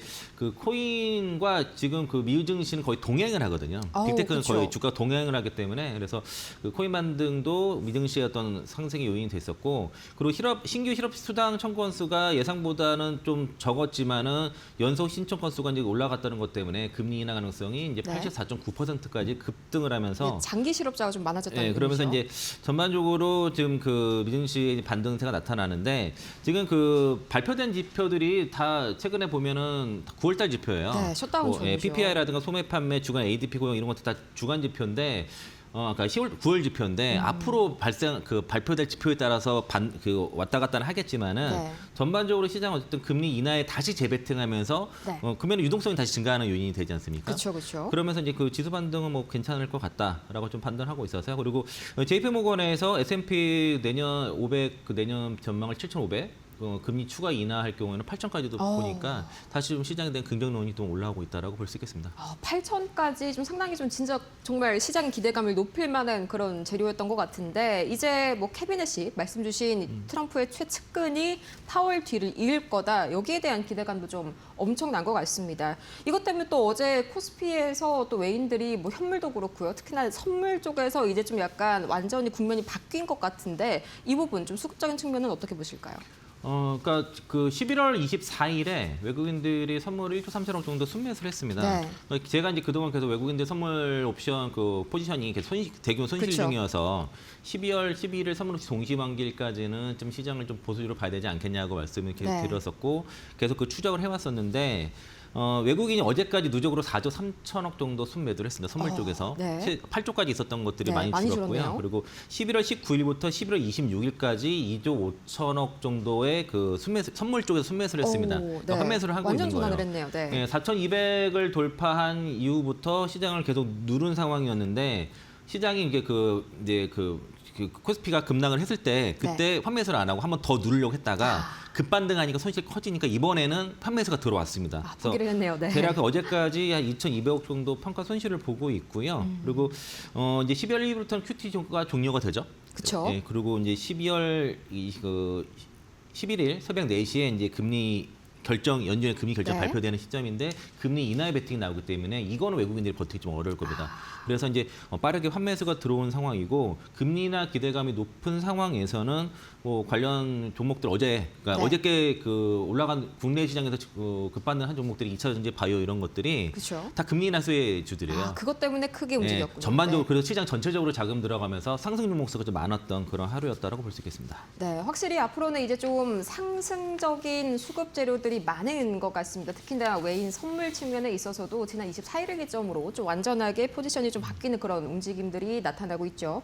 또 말씀 주신 제약바이오 원래 이 12월 초쯤에 시총 상위주 위주로 좀 보라고 하셨는데 실제로 이제 상위주들이 먼저 좀 움직였고요. 또 어제는 중소형주들이 좀 움직이더라고요. 이제 그때와 좀 약간 전략이 좀 바뀌신 게 있을까요? 그러니까 10월 말부터 11월 초 때는 이제 그 코스피와 코스닥 간의 그 계류율이 역대 그쵸. 20년 만에 최대치였기 때문에 네. 그럼 코스닥이 간다고 보고 그러면 2차 전지는 10월 달에 많이 올랐고 반도체도 올랐기 때문에 바이오밖에 갈 게 없다. 그러면 그쵸. 남은 일단은 건 하나였죠. 뭐 에이벨 바이오, 알테오제, 리가캠 바이오 이런 시가총액 상위 종목들을 먼저 매수를 하라고 말씀드렸는데 네. 그저께 미증시에서 나스닥보다 러셀 2000이 급반등을 했습니다. 중소형주들이 좀 그러니까 좀 크게 더 스몰캡 움직였죠. 장세가 온 거고요. 먼저 대형주들이 갔기 때문에 스몰캡들이 다시 따라가는 그런 흐름인데 그 안에서도 개별 모멘텀 있는 종목들이 어제 급등이 더 나와서 그러니까 전반적으로 스몰캡 장세가 좀 왔다 그러다 네. 보니까 상승 종목수가 많은 그런 하루였고 이게 좀 더 이어지지 않을까라는 생각이 들고요. 네. 그러니까 미국 금리 인하 기대감 때문에 글로벌 헬스케어 섹터가 그거 신고가입니다. 지금 미국 증시도 그러니까 11월 달 한 달 동안 그 헬스케어 섹터가 더 퍼포먼스가 좀 좋은 상황이었고 그렇죠. 그러면서 이제 국내 제약 바이오도를 따라간다는 그 기대감이 같이 들어간 상태고요. 어제는 근데 재밌는 건 아까 방금 말씀드린 것처럼 그 금리 인하 수혜주인 2차전지랑 바이오가 동방강세가 나타났던 네. 거죠. 그 전에는 두 섹터 간의 수급이 왔다 갔다 했었는데 이건 같이 그래서 이거는 뭐 이바장세라고 그러더라고요. 2차전지 바이오. 이바장세요. 또 새로운 이런 신조어들이 등장했네요. 네, 그래서 이제 네. 빅파마들이 특히 특허 만료 리스크를 대비하기 위해서 그 파이프라인을 확장해서 투자를 많이 하고 있습니다. 거기에 이제 국내 바이오 기업들이 좀 그 수혜를 좀 보고 있는 거고 국내 바이오텍의 미국 라이센스 아웃이 증가를 하고 있습니다. 얼마 전에 그 에이벨 바이오 1112의 그 3조 8천억 그쵸, 예로 그게 나온 사실 것도 계기였죠. 그것도 네. 계기가 됐었고 그래서 이제 기업별로 주가 차별화가 좀 나타나고 있고요. 그 빅테크 기업들은 고점 대비 한 5% 그 좀 대체로 빠졌는데 네. 바이오 기업들은 지금 신고가 나오고 있죠. 그렇죠. 그걸 그대로 받아가는 또 흐름도 네. 나왔었죠. 그래서 머크 같은 것도 신고가 나오고 1112도 이제 뭐 $1,100까지 뭐 네. 신고가 나오는 흐름이고요. 그리고 이제 제가 11월 초에는 알테오제, 아이비엘바 이런 시가총액 상위 종목들 중심으로 말씀드렸다고 하면은 지금 이제 개별 모멘트 있는 것 그 바이오도 네. 투자를 병행하시는 것도 괜찮을 것 같다라고 말씀드리겠고 그리고 바이오 섹터는 가지고 계신 분들 끌고 가는 전략 유효해 보입니다. 다만 너무 급격하게 올라요. 네, 그러니까 이걸 그렇죠. 추격하는 거는 좀 부담될 수 있고 그리고 바이오 기업들은 섹터 전체가 다 간다 이거보다도 네. 이제 한번 순풍 오면 같이 움직이긴 하는데 이 개별 기업의 상태 그리고 재료 모멘텀 특히 이제 자금 문제 같은 것들을 면밀히 체크를 해야지. 네. 안 그러면 다른 것과 달리 문제가 생겼을 때는 뭐 상패가 이렇게 가기 때문에 그쵸, 그쵸. 굉장히 한 번에 극단적이죠. 있거든요. 그래서 네. 이제 그 개별 기업의 상태를 잘 체크하시고 투자하시길 바라겠습니다. 네, 뭐 반도체처럼 공급망에 엮여 있는 산업 구조가 아니라 정말 그냥 말 그대로 개별 주장세가 워낙 극심한 이 바이오다 보니까 그런 부분에 있어서는 조금 더 집중을 하셔야겠습니다. 뭐 이제 관세랑 약가 리스크도 많이 줄어들었으니까 금리 인하 단행되면은 더 긍정적인 모멘텀들이 늘어나겠네요. 이제 또 오늘 우리 시장에서는 금통위 올해 마지막 금통위가 열리는데 사실상 뭐 4연속 동결이 유력하지 않습니까? 당장 환율만 보더라도 뭐 모두가 예상한 것 같은데 뭐 시장에 미치는 영향은 제한적이겠죠? 네, 일단 그 동결 가능성은 거의 뭐 확실하게 보는 것 같고요. 네. 이게 이제 경제 성장률 전망치를 상향할 것인지 사장 조정할 것인지 이게 지금 관전 포인트라 볼 수 있겠고 네. 일단 뭐 시장의 확률 그 보는 전문가들은 채권 전문가들은 뭐 96% 확률로 좀 동결 예상을 하고 있는 거의 상태니까 뭐 기정사실하죠. 네. 동결로 받아들일 것 같고요.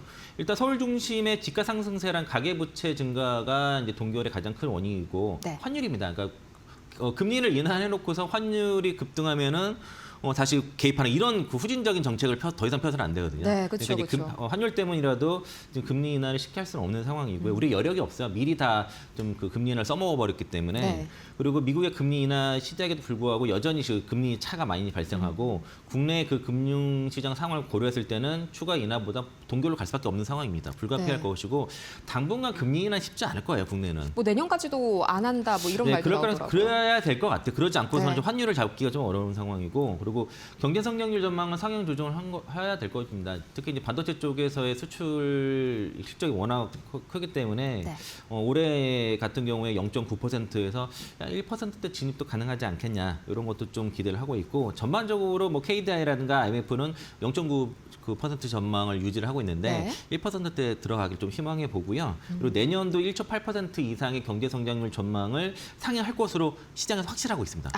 그러면 또 오늘 플러스 재료가 좀 될 그리고 수가 있겠네요. 국내외 연구기관들도 내년 전망치를 일단 반도체 때문에 네. 올리고 있는 상황이니까 좀 기대해 보고요. 그리고 향후 금리 인하는 추가 인하하기에는 명분이 없다고 볼 수 그쵸. 있겠습니다. 그래서 아무래도, 이제 네. 여러 가지 그 전망치를 상향을 하지만은 경기 부양을 인하 사이클은 좀 어렵다.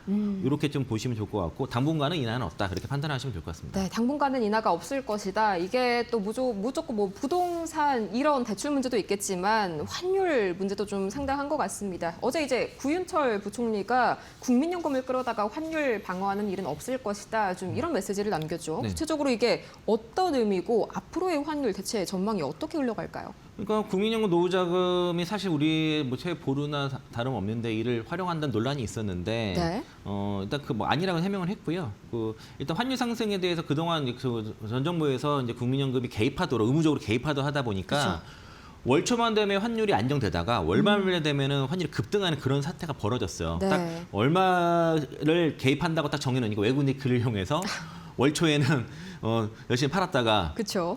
그 월말에는 환율이 자꾸 튀고 이런 상태 벌어지고요. 또 그 사업개미들 핑계는 되긴 하는데 이게 이제 그 장중에 그러니까 매매를 환전을 네. 그 거래 때 했다가 다음날 아침 9시에 일제히 환전을 하다 보니까 증거금 채우기 위해서 환전하다 보니까 이를 좀 분산시키라 이런 얘기도 있는데 일단은 네. 정부에서 상황을 인식을 하고 있습니다. 일단 미국 금리 인하에 대한 불확실성과 뭐 주요국의 리스크라든가 국내 이제 구조적인 그 외환 수요 압력에 대해서도 인지를 하고 있어서 여기에 대해서 민감하게 좀 대응을 하고 있는데 네. 뭐 당분간은 그래도 환율을 잡기는 좀 쉽지는 않을 거예요. 그렇죠. 이제 또 예. 엔화 탓도 그렇죠. 있으니까요.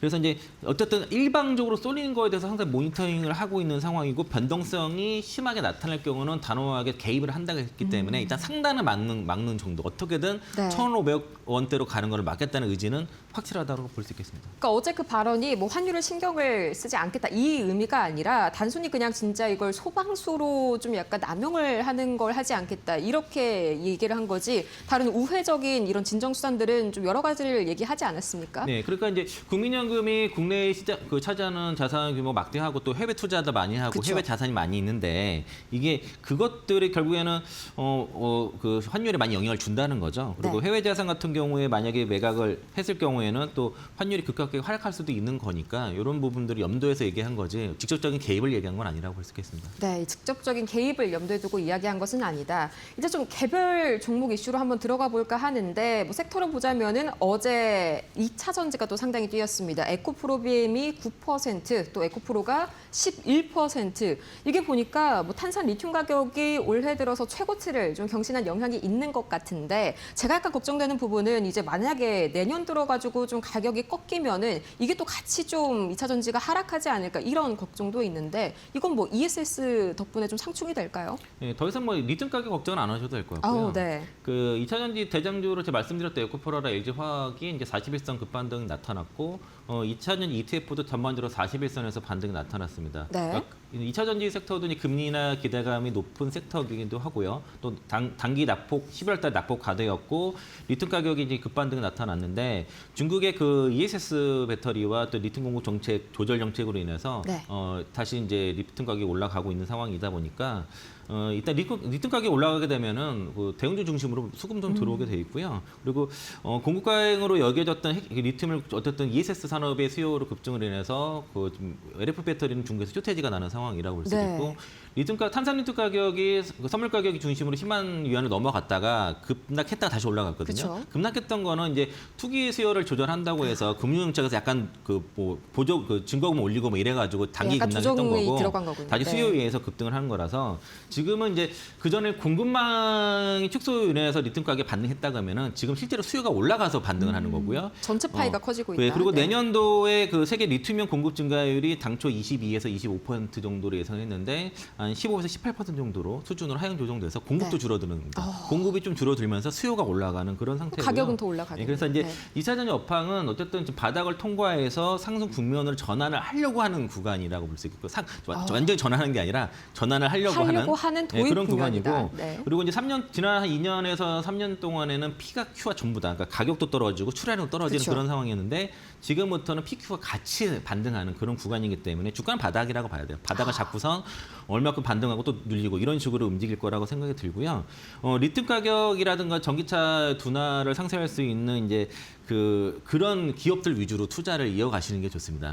그러니까 이제 그 ESS 쪽에서의 가장 경쟁력이 높은 기업은 LG 에너지 그쵸. 솔루션이죠. 어제도 그러면은 5% 올랐죠. 그 LG 에너지 솔루션과 그리고 ESS의 부품을 공급하는 기업들은 투자가 유용할 것이고 그리고 뭐 동박 같은 경우도 롯데 에너지 머티리얼즈가 차별적으로 올라가는 것도 네. 그것도 이제 그 회로동박 그 AI 때문에 회로동박 쪽에 쇼테지가 나서는 거고요. 네. 에코프로 말씀드린 것도 그것은 인도네시아 쪽의 그 투자 이익, 그러니까 독자적인 투자 이익이 발생한다는 거죠. 네. 연간 4,800억 이상의 투자 이익이 발생할 것으로 예상되는 에코프로 그리고 차별화된 주주 하나 정책이 예상되는 이제 LG화학 그리고 이제 압도적인 ESS 시장 지배를 갖고 있는 LG에너지솔루션 거기에 딸린 부품주들 이런 정도로 이렇게 해서 공략해 보시면 좋을 것 같습니다. 네, 핵심은 역시나 ESS 그리고 그 중심에 있는 게 사실상은 AI죠. 있어서 여기에 좀 집중을 해보시면 좋을 것 같고 이제 어제 두산 에너빌리티도 거의 5% 가까이 올랐습니다. 이제 이재명 대통령의 방문 때문에 이 튀르키예 관련된 기대감도 올라갔고요. 또 트럼프 정부가 뭐 대규모 원전 건설을 단행하겠다 이 소식이 있었는데 채권대 안 좋은 기억 되풀이될 가능성 없을까요? 좀 다를 것 같습니다. 그때는 이제 경쟁 입찰이었고 네. 이거는 정부 간의 협력에 의한 그 기반을 한 사업자 선정이기 때문에 네. 좀 다른 움직일 것 같고요. 다행이네요. 또 사업 환경도 체코원전 같은 경우는 유럽의 엄격한 규제라든가 높은 기술을 요구한 반면에 지금은 초기 단계부터 그 참여 기반이 확보가 된 상태고 네. 체코 여러 가지 이제 그 경쟁 입찰이었던 체코는 근데 지금 그렇지 않다는 것 때문에 반등 요인이 됐는데 다만 이제 제가 두산 에너빌리티 수급을 계속 면밀히 보는데요. 네. 최근에 이제 외국인들 기관들의 수급이 계속 좀 빠져나가고 있어서 그래서 이거를 추가로 막 배팅하기보다 가지고 있는 분들은 정고점 트라이 정도로 한번 기다려 보시고 팔기보다는 추가로 비중 늘리기보다 네. 반등을 좀 기다려서 정고점 부분에서는 좀 비중을 좀 줄여야 되지 않을까. 지금 외국인들 기관들은 두산 에너빌리티를 계속 좀 엑시트를 하고 있는 상황이라서 네.